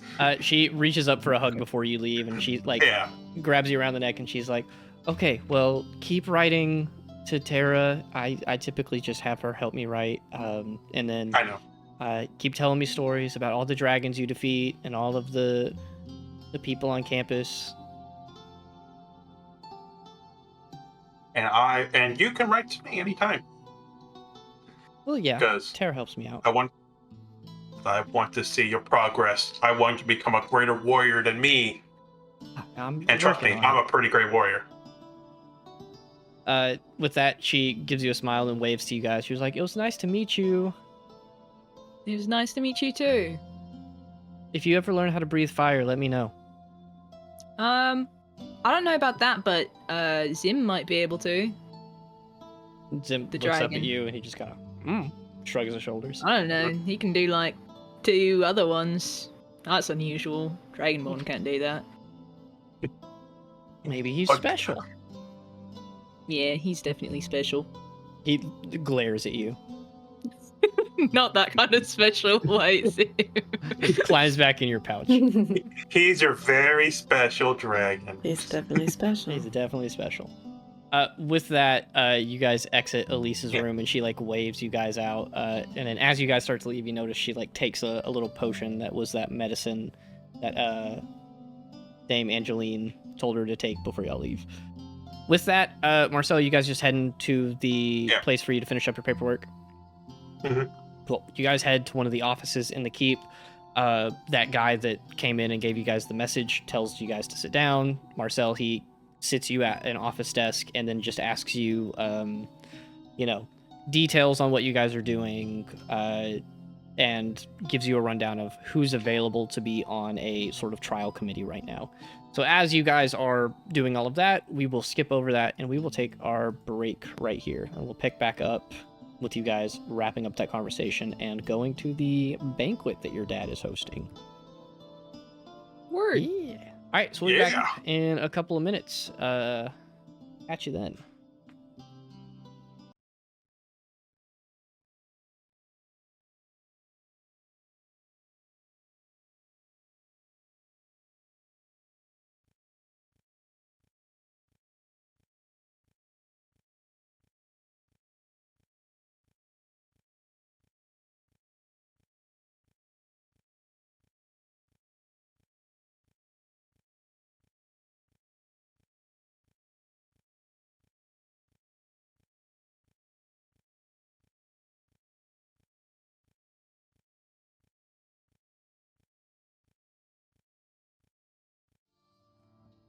Who's ready to go to a fun little party?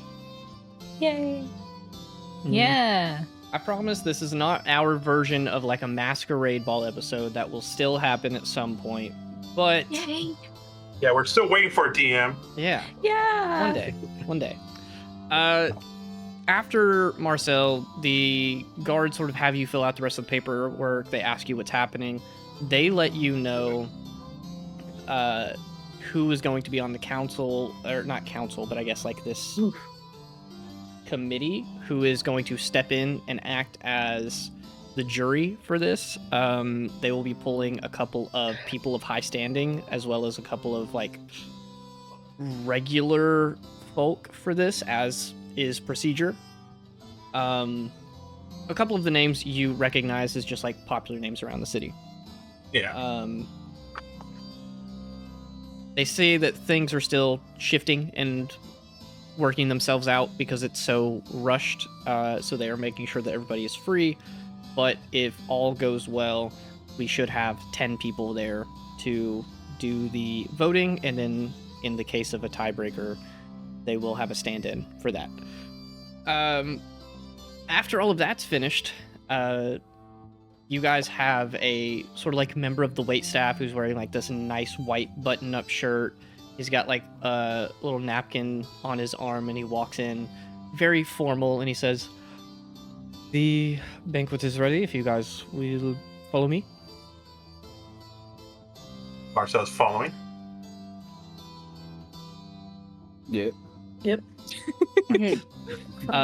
He turns and walks you guys through the halls, and he sort of, without even looking, tells you guys, and he says, Marcel, I'm sure you are well aware of the procedures for a banquet such as this, but for the rest of you, please follow the nobleman's etiquette, if you will, if you know it. Please, no arms on the table. You will lay your weapons and arms and armor down by the door that I see that you guys have. Marcel will turn to the person. That's a medical armor. He needs to wear it or he'll fall apart. He stops. Can I use deception? Sure.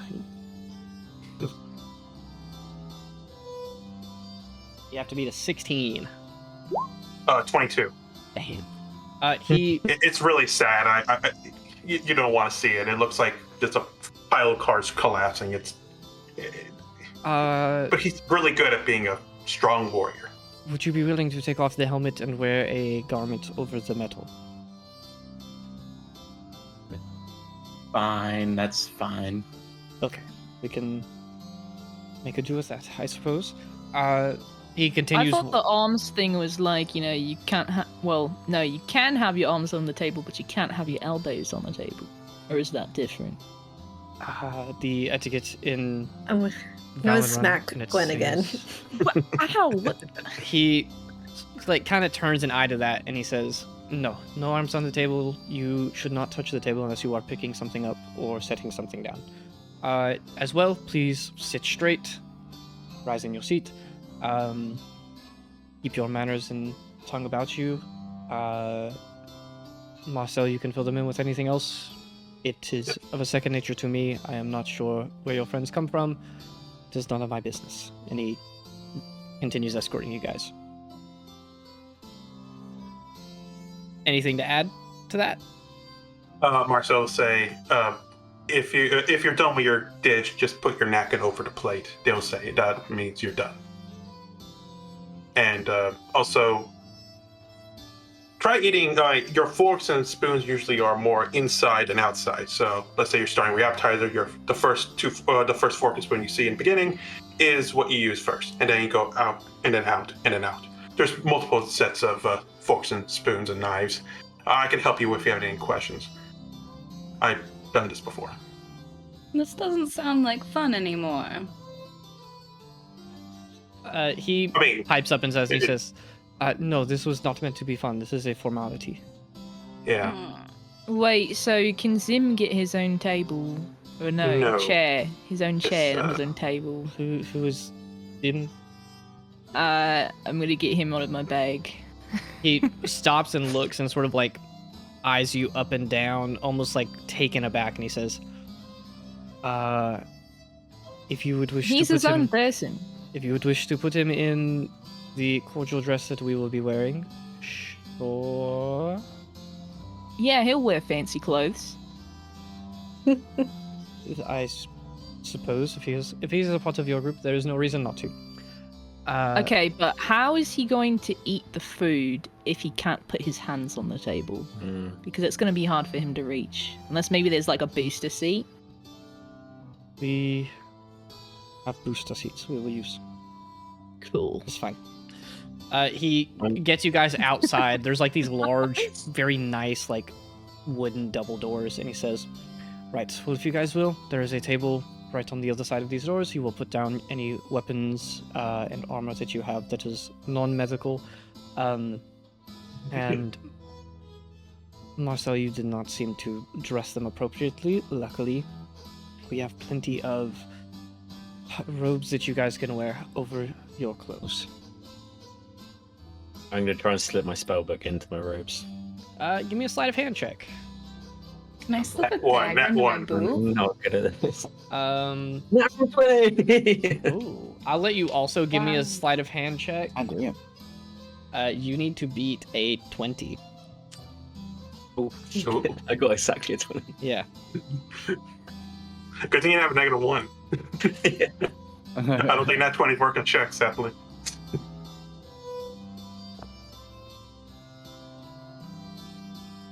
Yeah, Marcel is like the first one who puts down his stuff because. Nope. I got a 19, literally. Oh. Wow. He sees Lucian. you walk. You like reach down. You start adjusting your boot, and he immediately clocks it, and he says, "Ma'am, there will be no hiding things in your clothing." But he gets so distracted by you that Lucian, you have your book. And whether it's because he simply doesn't care about a spell book, doesn't realize it's a spell book, or whatever it is, you're having trouble determining whether he turns a blind eye to it or just doesn't see it, distracted by Ava. But he says, no, any and all material weapons will be put to the side. Oh, Just say safety Marcel actually tapping Ava once she does her thing. Ava, there is silverware. Wink, wink. I like the way you think, Marcel, and I tap you on the back. He Don't worry. opens the double doors for you guys, and you are brought into a large banquet hall. It is a massive dining room, huge windows spilling light into the like marble tile and walls. A table big enough to fit 20 people at least. And at the head of it, you guys see Americ, who is standing up, and then the rest of Marcel's family sort of lined up down one side of the table, with you guys being invited to take the other side. The person guiding you sort of motions to the table where all of you, I'm assuming, put down all of your weapons. Leo, you have to sit for a minute and like take off all of your armor. Rosaris, He gets you I'm a assuming robe my to- shield Yeah. does not count as part of No, my it's not medical, sadly. No. He lets you keep like the chest piece on, and because of that, like the leg, like the thigh pieces as well. But your boots, he asks you to put on some like nice formal shoes so as not to scuff the floor. He helps you put on a nice formal robe over your metal armor so that you just look super bulky. Helmet off, shield off. The rest of you guys, pretty much everything in your inventory for now is set to the side. Bag of holding included. Everything is put over there, and then a guard is stationed by your stuff. Sits there, spear in hand, and just gives you guys a nod as you finish putting your stuff down. When Rosaris does it, it's like that one scene where it's like I just keep pulling out weapons and I'm just dropping them on the table. Longsword, greatsword, dagger, dagger, dagger, Sword. dagger, dagger. A pencil. Rosario killed 5 men with a pencil. So yeah, While I come by and I just set down like one sword and that's it. So you guys fill up this table with all of your stuff and set it to the side. And then he says, right, well, Marcel, you can take your friends to the other side of the table. They are awaiting you. And do not forget, do not be the first to sit down. And he, like, looks across all of you guys. Wait, so if he's not allowed to wear his boots, am I allowed to be barefoot? That should be Dragonfoot. I believe you will be fine. I don't think we have any other accommodations we could give to you anyway. Yeah. Leo, Rosarius.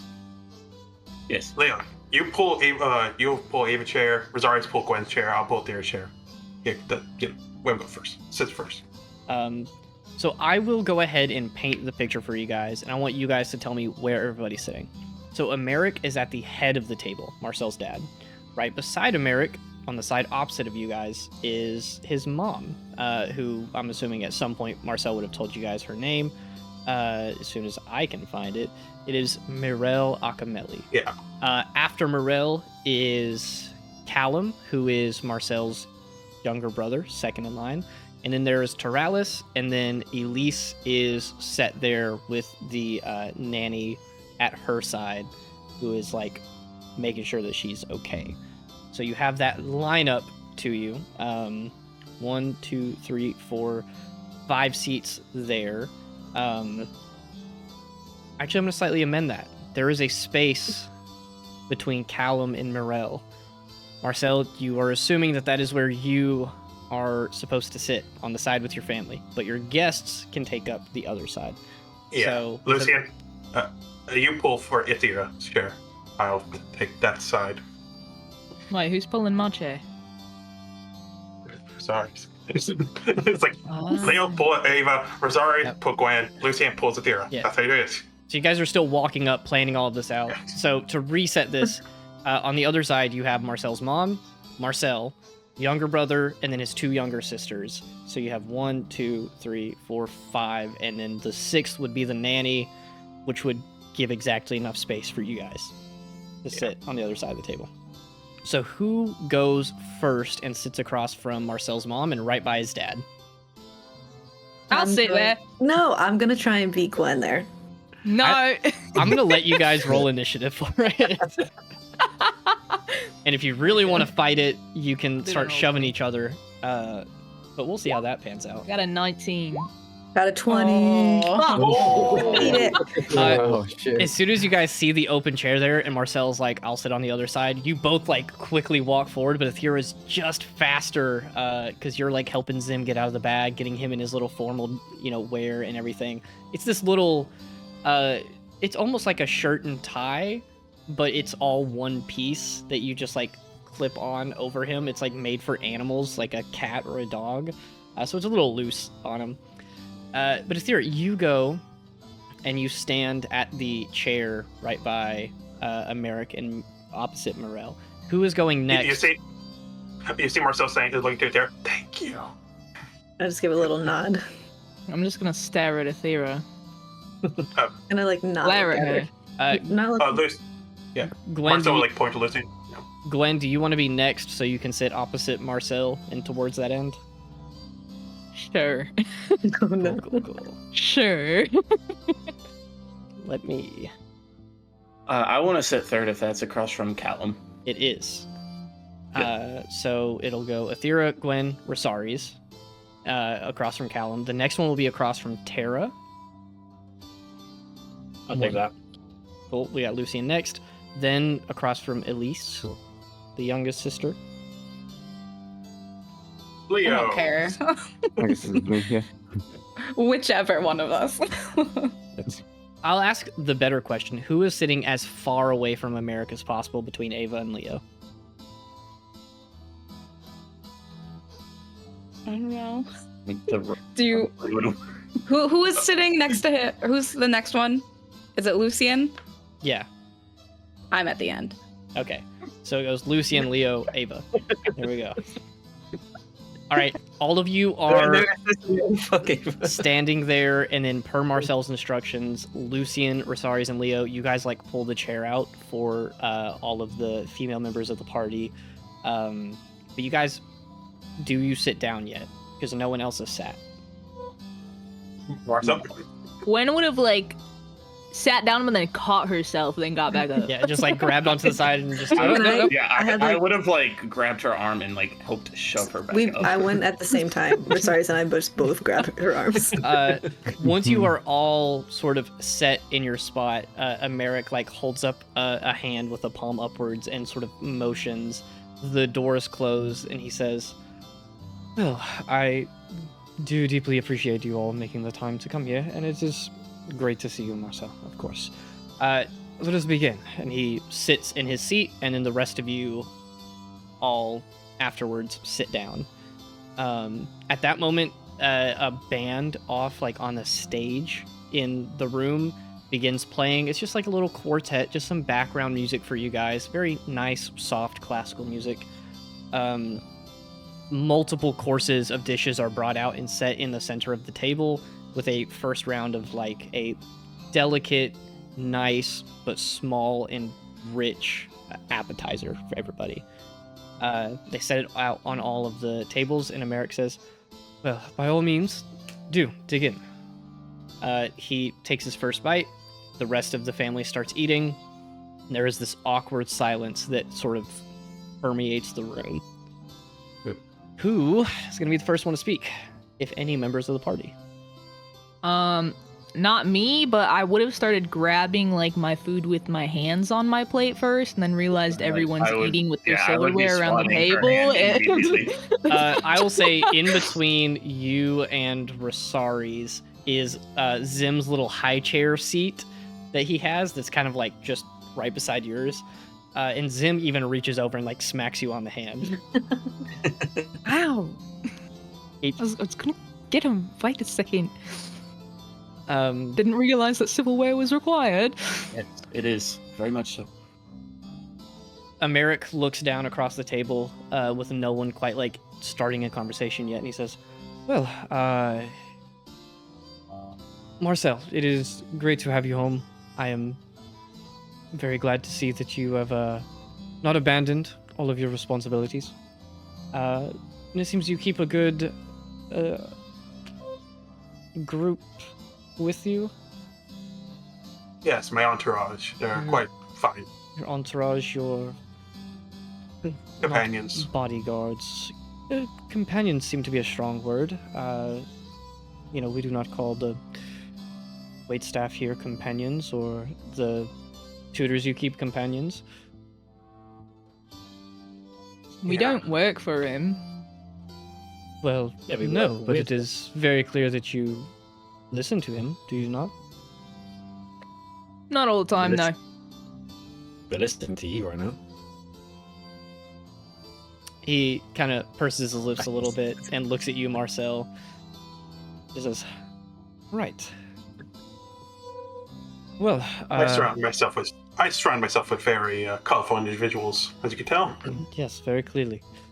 Well, it would be rude of us not to do proper introductions. Obviously, us as the hosts, we will go first, and then if you guys will.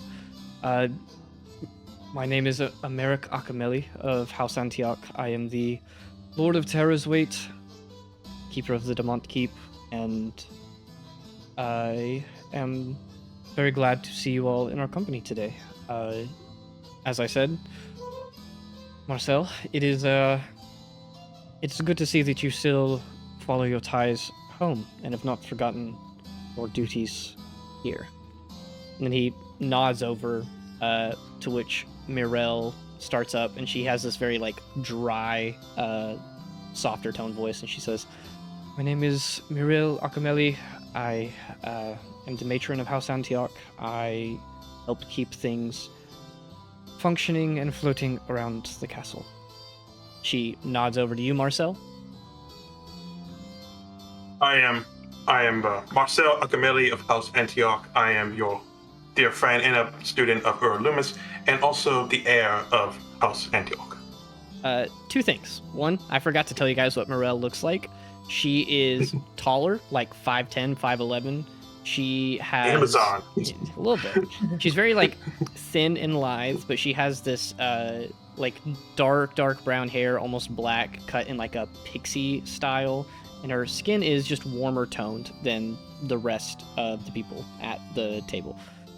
She has these bright green eyes, absolutely killer makeup, and looks like she is very well kept on her appearance. Like, sharp eyeliner lines, perfect lipstick, incredible. You give your introduction, Marcel, in which Callum starts, like, chuckling a little bit, and he just says, "My name is Callum Acameli. I am the second son to the Antioch house. I am not the heir to the throne, though, of course, by no means of my own, many people in the city think I should be." And you guys watch as Americ, like, goes stone face and just says, "That is enough, Terallis." I'm just gonna cough and be like, weird thing to add. He stares daggers at you as Tara goes in, and she's like, I just smile at him. Callum is like the other side of the coin to Marcel, but they almost, again, look nothing alike. Like, Marcel stands out against his siblings. Callum has black hair, like, just down to his shoulders that he often keeps, like, pulled back, and it's they have the same face structure, but nothing else about them seems to match. Tara's next, and you guys have already met her. She sits up straight and she says, "My name is Terallis Acameli. I go by Tara. I am the third born of House Antioch, and I do not care for politics." She nods over to Elise, who just says, "I'm Elise Acameli of House Antioch. I saw you guys earlier. I think dragons are cool." And with that, the head of the table, Americ, sort of looks over at the other side, and the reason that this order was so important is he looks at Athera first and says, "Well, now that we have done introductions, it would be only kind as our guest to return the favor." Of course. I'm Athera Drea. I'm currently studying at Loomis as well, and it is a pleasure to be at your table today. Mirelle across from you just kind of address Drea. What an interesting name. Yes, it's not common around these parts, I don't think, but small family. Good. And then next up would A be lot of Gwen. talent. I'm El Gwendil Tenetrum of Keenma. You can just call me Gwen. I also go to Loomis. And my village was destroyed. Yay! I'm gonna kick her under the table. Callum, like, snorts a little bit of a laugh when you say that. And then next up, Zim, like, stands up a little bit and then just nods his head to both sides. And then sits back down. That's Ozymandias. You can just call him Zim. He's a dragon from, I don't know, a cave. Americ immediately just goes, "I did not realize that we would have such strange company here today. This is surely interesting." Not myself with the best. I will say the people like Americ and Americ specifically, but the rest of them all look as if I'll let you give me an insight check if you want to, but they're just sort of like smiling a little bit and just kind of giving you like a yeah kind of feeling. You want an insight check? Sure. Maybe. Well, Well. Poor Gwen.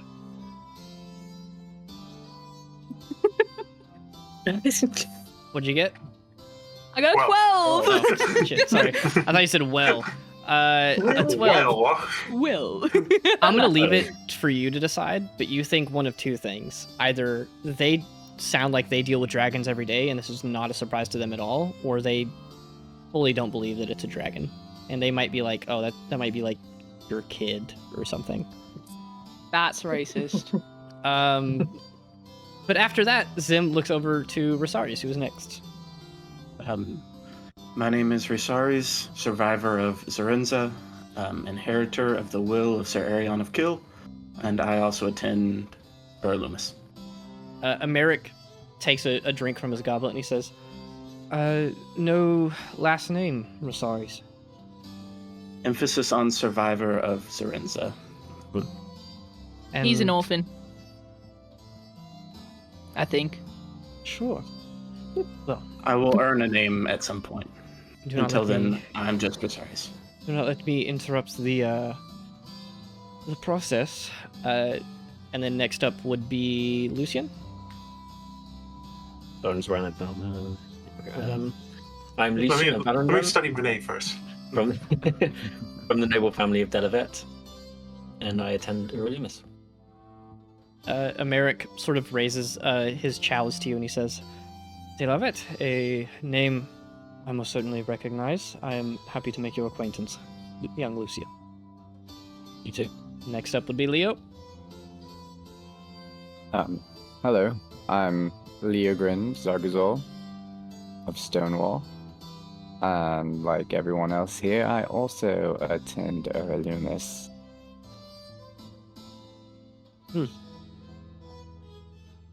Hmm. And then Madam at the end, if you would be so kind. I'm Ava. I came in just a few weeks, or has it been a month now? Pretty late, but I came to Loomis and I am Marcel's friend. No name or house, Ava? Nothing of note. He's gonna roll an insight check on that. Why? Don't do that. He got a 16. Ooh. He rolled What pretty do I have to decent. roll? Deception. Or do I I not think roll? deception. I'll let you. I Okay. mean, I want to say it's deception because like Okay. he's asking for like some hint about who you are, where you're from. Oh, I'm got And- 13. And as a player, Ooh. the fact that there's a role going on here when there wasn't for me is very interesting. Yeah, you're not cool enough. Yeah, I know, that's what I'm saying. I want to know what's It's going like on with it's you. like when NPCs get like an extra ability you can't get from the game. It's like, oh, He just ignored me because I had chainmail on, that's it. That's true. He sort of just eyes you up and down, Ava. He can kind of tell that you are not super forthcoming with this information, but he doesn't Mhm. press on any more than that. And he says, well, let us have a wonderful meal. Please enjoy the food. We had special wine imported from Valenrun. Marcel, you know it. Lucian, surely you do too. But for the rest of you, Blue Trousseau is our specialty here in Valenrun. It is what we are probably most famous for, other than the, of course, magical colleges and enchanting services offered in the city. So, do enjoy, as this is probably the sort of thing you won't get to enjoy very often. And then he No, will I'm very take a glad. sip. I don't care. I honestly thought you were about to say this is the last meal you get to enjoy. I knew it. No, he's not threatening your lives, right? I know. I'm gonna take the wine glass and like stir it, and then Yep.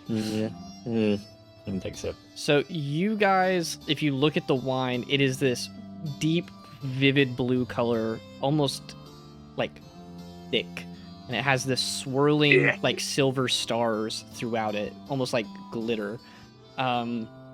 Lucian, you smell it, and it doesn't just smell strong, it smells magical. Can I identify wine? I'll let you give me an Arcana check if you want to taste it. Okay. Or actually, no. Give me a Arcana check, just flat. You don't have to taste it. You would know about Blue Trousseau, most likely. 15. Cool. Blue Trousseau, it comes from Valenrun, which is your home, so I'm fine to just give you this information. It is a magically enchanted wine. It has little bits of silver in it, and that helps like hold the like enchantment that's put on it. It essentially makes it where when you drink it, it prevents you from getting drunk, but it helps you get tipsy much faster, where like it will just keep you at that really nice level without any of the bad effects from it. And it also is a little bit of a how do I want to phrase this? Like an emotional laxative. Aphrodisiac. Oh. Close enough. But it makes it where like you are much less susceptible to like violence or fighting. It almost like mellows people out and keeps them happy. So it's a very like popular wine. Takes the What pacifist. does it do to Lucian if I'm already like that? I'm double pacifist. I'll let you decide. I Or can't just even passes close my out. mouth anymore because it might be passive aggressive. Let's go the opposite way around. Oh yeah, you've been working on. Is there any water at the table? Yeah, there's some water that you guys can drink. Yeah. I would drink from that instead. Cool. Oh, come on, Rosaris, give it a try. It's fine. I don't take alcohol. So yeah, you guys start eating and drinking water, drinking wine, whatever you guys want to do. And Americ sort of leads the conversation, and he says, "So for all of you here as our guests, I feel like it would be rude of me not to enlighten you all to sort of the purpose behind all of this. Of course, we are so excited that Marcel is home and bringing some of his entourage or friends home with him. But it would be amiss for me not to say that it excites me to see him in such a leadership position with you all, as I fully expect him to continue his duties as heir to the throne once Loomis is complete. The place that he studies is less important than how he chooses to apply it. Of course, we have numerous good schools in the area, but Loomis will do just fine. I hear good things about the wizard professors there. It's good for princes to go to other places and make ties over there and sort of bring us together, Yeah. I Good have choice. definitely worked in my politics, that's for sure. Lucian does bring up a good point. So not only does he get the experience of interacting with the people that he is most likely to rule going to a school such as that, but making connections is also not bad. And for some of you from Stonewall or wherever the rest of you may be, perhaps those connections will help further Terra's weight in the future. Maybe I could take a scholarship here when I'm done with Loomis.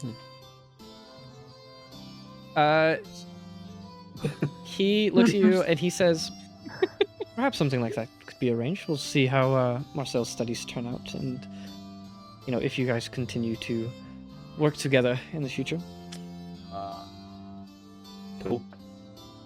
But I am curious if you guys will tell me more about yourselves, what you study, what you guys have done as a group. Marcel tells me very little. Oh, he said he writes to... Never mind. No, you're right. I will write to my siblings. Oh, okay. They knew about it. And to my mother. He looks down the line of your entire family, and Tara just kind of stares down at her plate, still eating, and he says, "I was wholly unaware of this. This is news to me." No, I'm gonna say it now that I've been talking to my siblings because I've been noticing that lot of troubles are happening here, and feel like I need to be clean about things. And one thing I need to be clean about is turns to Callum. Callum pipes up and he says, "You say you're writing to your siblings, but I have not received a single letter, brother." I had one for you. I've written it down. I still have it. But you sent others. But I'd rather speak to you face to face. He just kind of like looks across at you guys, smiling, very smug. He says, "How princely." Yes. Hey, Lord Callum. It is just Prince Callum at the moment. I don't but- know what the titles are. Second. I'm prince. learning. Second Prince Callum. So what exactly did you find so funny about me saying that my village was destroyed, huh? He looks to you, and Americ is watching this entire encounter, and Mirelle is just quietly eating her food, just not even bothered by it. And he looks at you and he says, "Did you say your name was Gwen? Oh, Gwendio. Yeah. You do not speak unless spoken to. We were having a conversation." Oh, okay, because what you did back there, that didn't seem very kingly, if that's what you were hoping for. Oh, no. I am perfectly complacent in my place in the castle, as I'm expected to be. Isn't that right, father, brother? And he, like, looks at the two of you. I don't know, you just said some... Remember that weird thing you said earlier? That was pretty weird, huh? And then you have the audacity to, laugh about someone's troubles. He sort of leans back in his chair a little bit, crosses his arms, and he says, I just find it so ironic that Marcel would choose to go to a school where so many of you seem to be of shady backgrounds. So many orphans go there. Oh, so many... orphans are suddenly shady? People who lose their parents, they're shady? Well, look at the rest of your group. Half of you won't even tell us where you're from, or their true last name. Some people might not have a last name. Rosaris literally doesn't have a last name. He doesn't know his parents. They're dead, mate. Come on. This is my point exactly. Anyone else at the table? How exactly is that shady? Just because people don't have parents? Please enlighten me. At this Second point, Prince. Americ, Fucking get him, Gwen. like quietly just says Callum, and Callum continues on. And he says, "Well, look at our family. You have a father, mother, very respectable, dignified people. So of course the children that they raise should be one to follow. And I think it's a little disappointing that the only thing you have to tell us about the people who should have raised you is that they're dead." I mean, there's a lot to tell about my parents, but people usually don't want to listen. But, I don't know, the fact that you're just out here because, I don't know, poor people probably don't get raised right because, that you were raised by wealthy people, yeah, and that's kind of what you're assuming, yeah? It's like nepotism and whatever that word means, yeah? You think people just of your status are automatically just good, non-shady people, but I don't know, you seem pretty shady to me, mate. And just because people are poor and maybe don't have parents doesn't mean that they're bad people or shady. We trying to do good things. That's why we're going to Uralumis, right? We're trying to help people. That doesn't seem shady to me at all. What are you doing to help your people, I'm attempting to lead them, unlike my brother. From what I can gather of this entire situation, what the guards say, if your not so shady acts are to come here and attempt to imprison one of your own teachers, either you are entirely misled, or that school who would employ such people who would deserve to be imprisoned doesn't seem like a fitting place for someone of our status to go. I don't know. The fact that, we've caught her for doing something not so great and we're actually taking action to make things better seems just fine. Marcel, when was the last time any of our tutors or school members were caught doing illegal activities? Well, some 70, 75 years ago, we had to fire a professor for incorrectly graduating students when they didn't deserve to. there's other among stuff. I mean, there's other actions that are not technically illegal. Doesn't mean it's morally right. Well, Trust I'm me, I know. simply saying if your school would employ staff who would be found doing such illegal things, that you need to bring them to us to handle. All I am remarking is that Earl Loomis seems to have a less than dignified history to it. And at that point, Americ sort of like brings his hand up and he says, "Please, this conversation does not need to continue. We are here in Terra's Wait, not at Earl Loomis. Callum, you have no reason to worry about Earl Loomis, as Marcel can choose where he chooses to go. I have made that decision." And Callum shuts up, smiles at you, gives you a nod, and just says, "Enjoy your food." Thank you. And I smile and wave at him. At that point, Americ continues and he says, "Well, like I was asking, if you guys would be so kind, just to make conversation at the table, telling us a little bit about what you study would be nice. Of course, many of us here study the arcane arts, as Valenrun is known for. I myself following the scholarly route of a wizard. Marcel and Callum already making good progress in those studies, and Terallis and Elise just beginning theirs, really. What of you all?" Well, I study planar studies, and now I've started to look into fey creatures.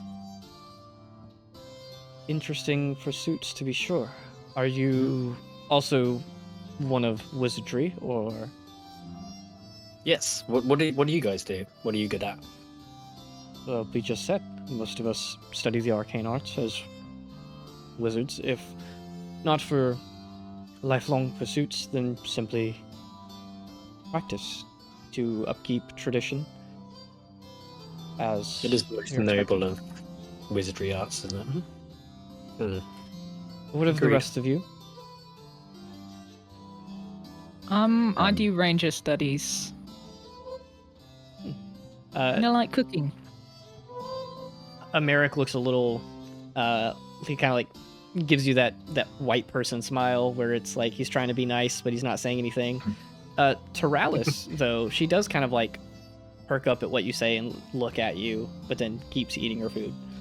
He keeps scanning sort of down the line, going to like Athera and Rosaris first. I'm studying the Druidic. Would you care to elaborate? We are not... Well... We study and know of druids, but what does studying druidship entail? Well, it's primarily natural magic. Doesn't go very far outside of that scope. Some druids choose to study primarily in the natural magic arts. Some druids prefer to go more of a martial tract, and all of them can usually change forms into animals and things like that. Some are stronger than others. Is there like any plants or anything on the table? Not on the table, no. It is very sort of like clean cut. There's a cloth over it, and then all of these decorative pieces set up, but none of them are actual plants.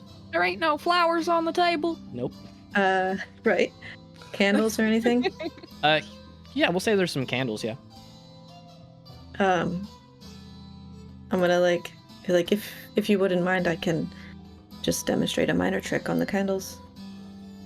He looks over to one of the guards and then gives a nod of his head and he says, "Yes, I do not see how that could be potentially dangerous." So then I will like focus, and I will use Druidcraft to make all of the candles kind of get brighter, get bigger. I'll snuff them, and then I'll relight them. A couple of the people at the table give like little claps. Callum gives a very sarcastic, long clap.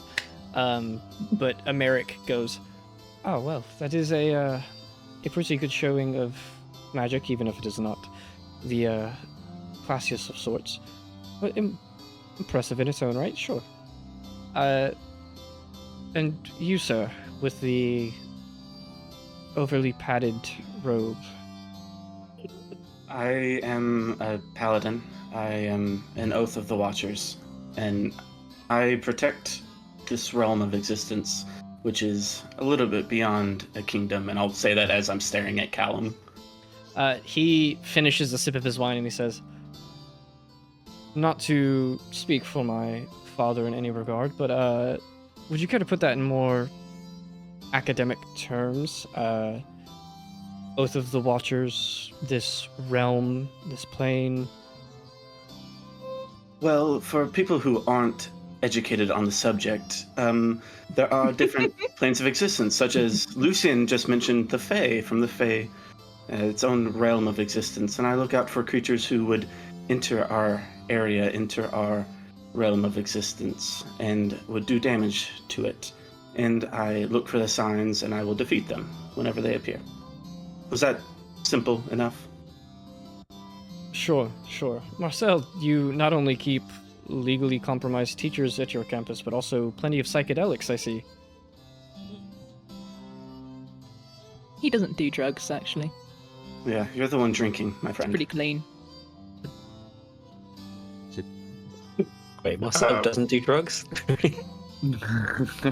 No, I never touched the stuff.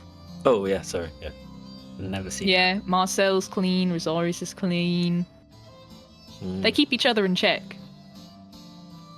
Yeah. So you saying you don't believe in the other planes? Callum looks at you Crap. with like an Crap, eyebrow is this universe version of Flat Earth? Or... I'm a one-planer. He's a single plane. I'm a single planer. He raises an eyebrow at you, Lucian, and he says, "Not to see myself as high and mighty, though the position would suit me. Lucian, you seem to be the one of the most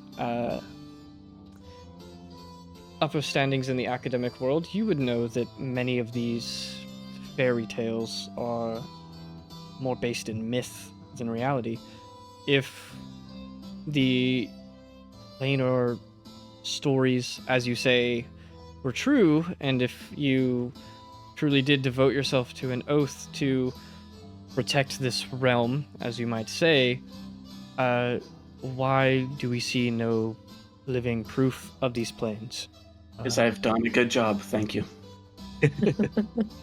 You keep And funny you know company. Yo. You know I mean, it's we- funny, right? Like, dragons are supposed to be mythical creatures, and Sim's right there.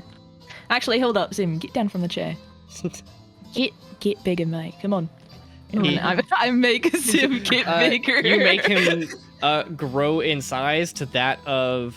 Does he become a large creature, or is he still a medium Yeah. creature? No, I think he's medium. Okay, I yeah. think- It depends what level I am. Yeah, so I think right now he just grows to the size of like a large It's dog. like a little teenager or something. I don't know. In which case, Americ and some of the others, like any show of magic, they're like giving a small little clap to, and Callum just gives a sarcastic little clap like that, and he says, "Well, as impressive as that He might means the high be, school.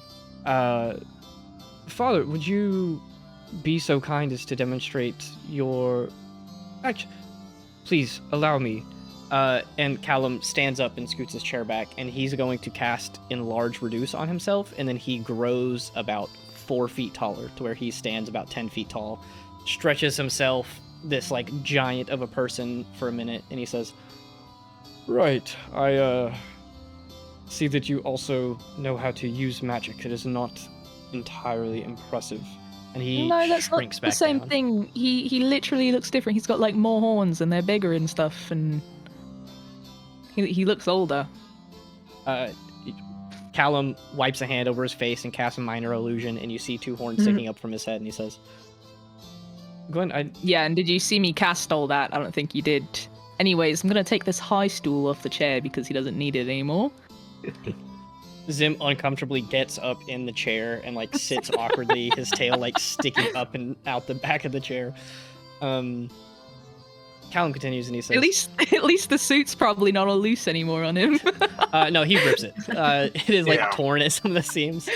Callum continues and he says, well, having studied for years on academic pursuits involving magic, I can attest that there is an entire school of magic that, should these planes exist, whether people made them faulty in the first place or that they simply aren't real, there are so many documentations of people attempting to summon these fairies and fiends that you speak of.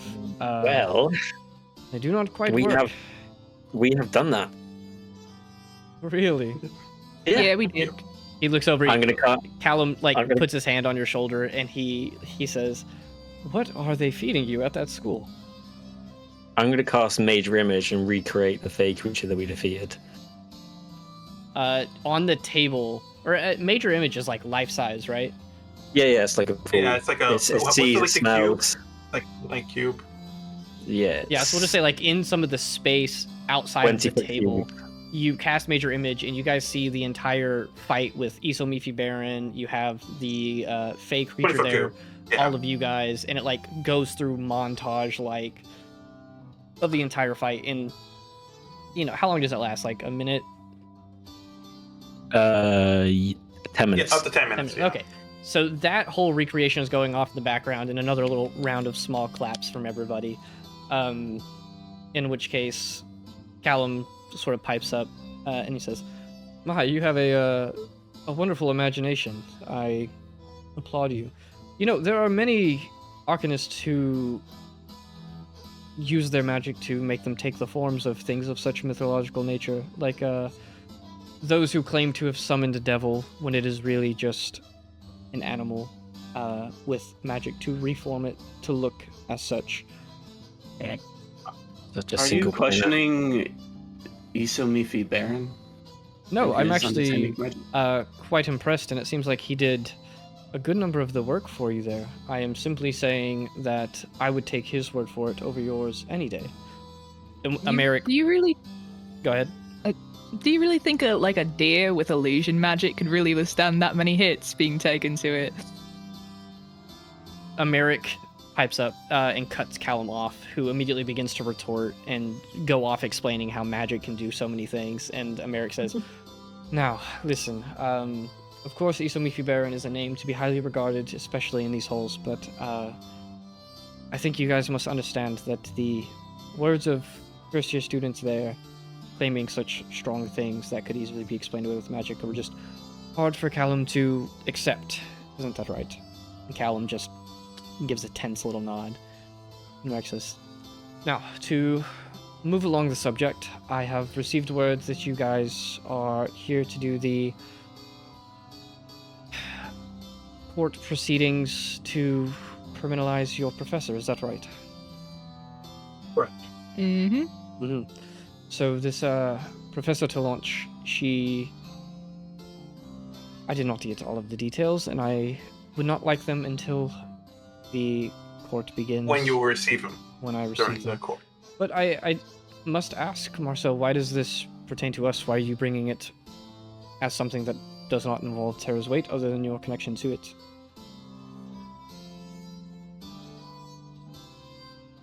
I understand how our court system works, and I believe this Terra's Way court system might be would be useful in taking to launch to justice.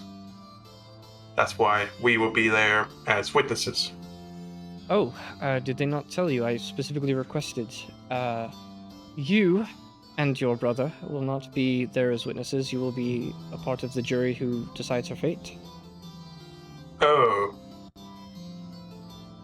yeah. Permission That's- to speak. Permission granted, yes. Isn't there like a thing with juries where like they have to kind of be unbiased? Or is that different here? Yes. I will explain to you, Gwen. We have a system where the main jury is composed of people of higher standing, including my father and, well, now me and Callum, but also people of lower standings. Try to keep it fair, so not just those of high, but also those of low, and each of them have an equal vote. And we do have someone who can break a tie if it matters. I mean, when it needs to happen. So proving that even our own king will still have the same vote as anyone you found in the street. That is how we do a jury here. It's kind of a committee. Yes. Interesting. And also let it be known that as Lord of Terra's Weight, obviously, final decisions may be changed with certain proceedings, should I deem it fit, but you say that the jury should be unbiased, no? That is exactly why Marcel should be a part of it. It is a princely duty of his to be able to interact with things regarding his people, which this is just good practice. I am assuming that Talanch has no ties to Terra's Weight, and do so impartially. Wait, you can just overturn what the jury says. Of course. So, But okay. imagine the response from all of my subjects if I were to overturn something that is very clearly the public's will. Not saying that they would have an easy time with making any drastic changes, but a lord holds that power, which is why I'm so adamant that Marcel practices all of these skills and responsibilities before he takes my place. You are getting to that age Yes, I am. for the next few years. Look to Callum, as I'm the first son, and also Angevin. As he winks at Callum. Do you guys care to hear a story before we conclude our lovely dinner? Mm-hmm. Marcel, have you told them very much about your Angevin heritage, as you call it?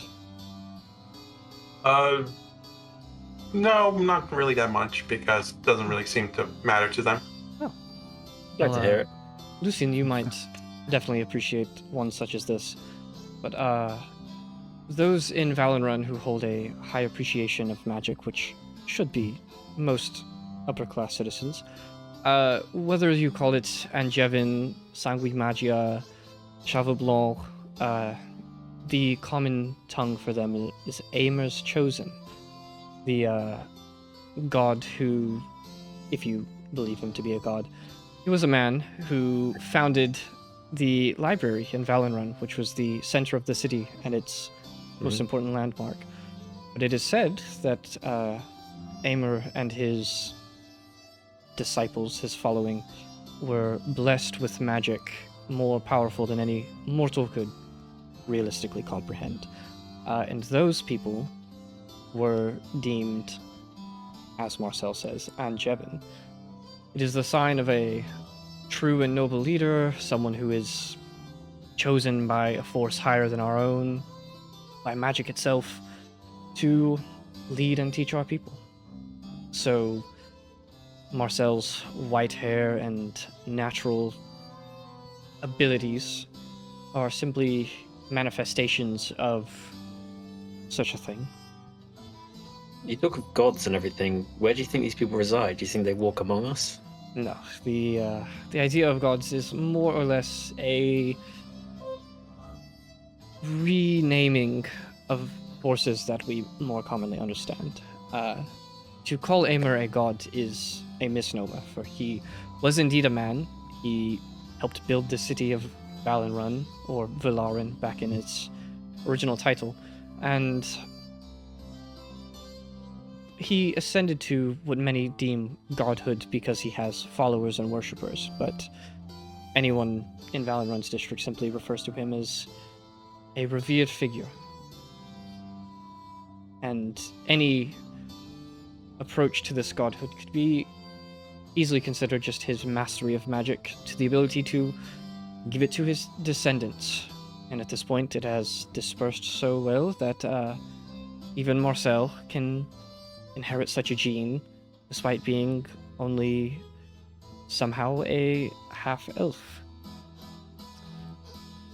And also, to inherit it from two parents who do not have it themselves. There is Americ and Mirelle both high elves. Yes, they are both pure high elves. The entire family is high elf. Everyone's high elves. At this point, Callum stands up and just gives a very blunt, "Excuse me," and he walks out of the room. He's jealous because Jock chosen me instead of him. Yes, the sword. Well, let us clear the air. I know exactly what you are thinking. Yes, Marcel is my own. Yes, he is Morel's own. It has been proven time and time again as to deter the arguments that Callum should be the one to inherit the throne instead of him. Trust me, there have been a lot of people with a lot of power and wealth who try to check that, and they can't disprove it. I am their child. Oh, because you're a half-elf. It is, some call it a miracle, some call it an abomination, but it is simply the truth that we must accept, and though many people would despise it, I, as well as some of the other council members from Valenrun, have decided that Marcel will continue to be heir. Can I insight check America? Yeah, absolutely. 17. Alright, what are you insight checking him about? If he seems happy about it, or if it's kind of something that's forced on him. Yeah, you rolled pretty high compared to him. His demeanor is one of, it's something that he had to grow to accept himself, and the only emotion that you really feel tied to it as he speaks is almost like annoyance. Like he's tired of people bringing this up, and he's telling it to you guys almost matter of fact. Maybe not to persuade you, but to catch it before someone else tries to convince you otherwise, where he's like, this is such a big thing for talk that I'm just going to let you know now. The decision's already been made. No point sitting here worrying about it. Not that you guys would have a decision in that anyway. I'm like looking at Mirelle, and I want to see if she's showing any tells or reactions when they're talking about Marcel's like actual parentage. Yeah, go ahead. I'll let you also give me an insight check. While they're doing this, I want to ask a question. Go for it. Go ahead and ask it, and then Yes. Athera can give me that insight Yes, you check. have seconds. Give her seconds. No, that's. I mean, I would like seconds, but Okay, give her seconds. are you sure Marcel doesn't have like a form of leucism? Do you know what that is? It's kind of like albinism, but more rare. Have you ever seen like maybe a wild animal that's got like splotches of white on it? Or maybe like an animal you think is albino, but the eyes aren't quite albino. That's leucism.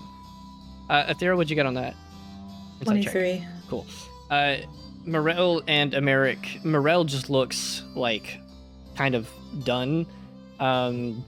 Everything about your insight check against her tells you that she has probably had to deal with people saying that Marcel like wasn't her kid or that she cheated, and it's just annoying to her to talk about at this point. So she's like not even in the conversation. She's tuning it out.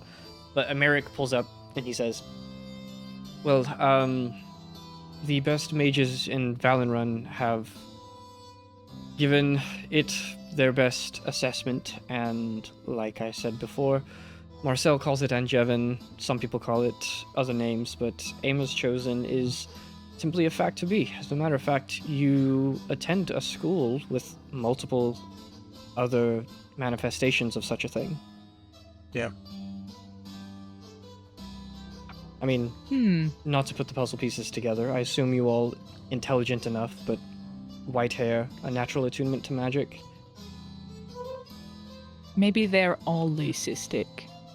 If you would like to think so, I will leave that to you. Okay, 'cause I don't really know a whole lot about this high elf thing. So, I just know animals. Marcel would like to say, it's all right. If you have, I can answer any question later. It's something I also had to grow into. Okay, Sorry, cool. one more question. It was Amara high elf. Is who? Amar. Is it Amar? The first one. What? The what? I saw it said Amar's chosen. Oh, Aymer's chosen. Oh, Amar. Sorry. Yeah, I'll let you know. It's spelled Aymer. That's his name. Okay. You would know Aymer very well. Aymer is again, some people consider him a god, but most people in Valorant are just like, he is the person who founded this city, as its historical relevance is like the world's first library, where he documented like a huge number of spells that are like the reasons that wizards exist today. Is like he kept all of the spells documented here and copied them to send out so that other people could study them. So like Aymer is a huge figure to you. So yeah, Aymer was also a high elf.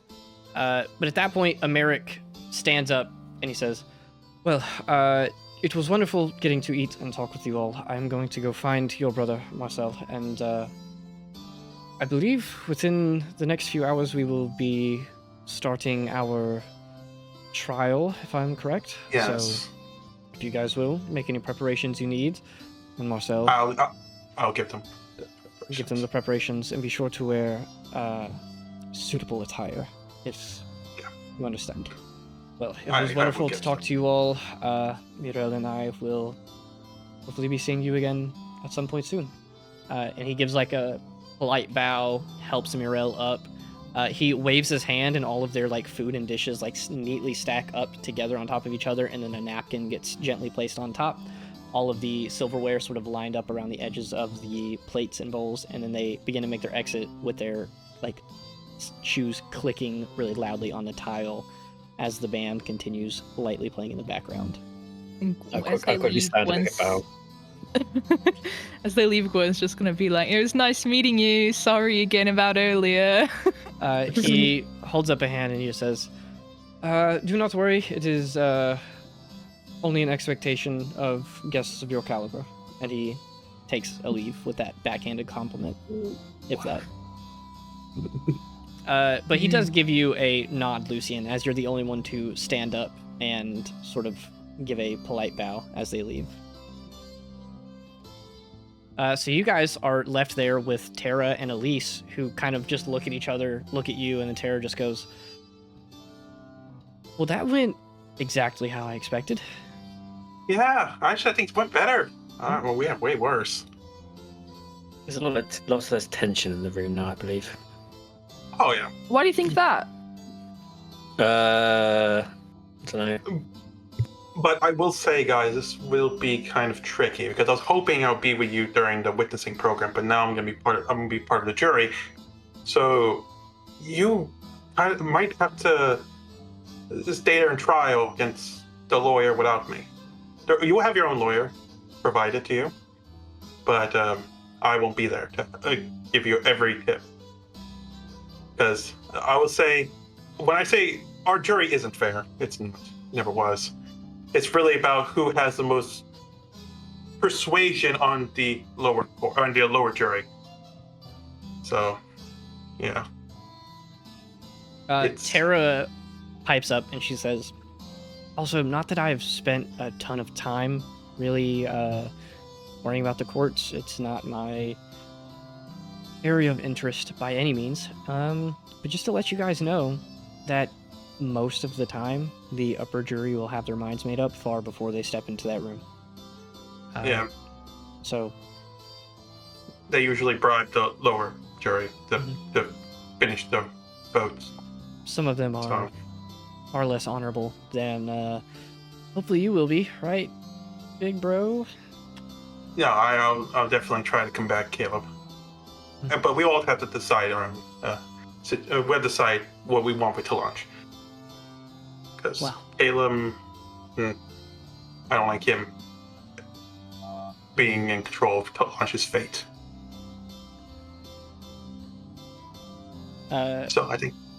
Yeah, Terallis gets up and she helps Elise out of the chair, and she says, I mean, I'm sure Marcel could tell you, but Lucy covering his mouth. She says, the staff will clean up after you guys. Don't worry about it. But yeah, get everything ready. If you guys want to get to the courtroom early, it definitely wouldn't hurt. But she gives a polite small bow and heads out of the room with Elise and waves to Marcel. I'll bow. Wait, Elise, She turns around and she goes, "Yeah." you want to see Zim real quick while he's older?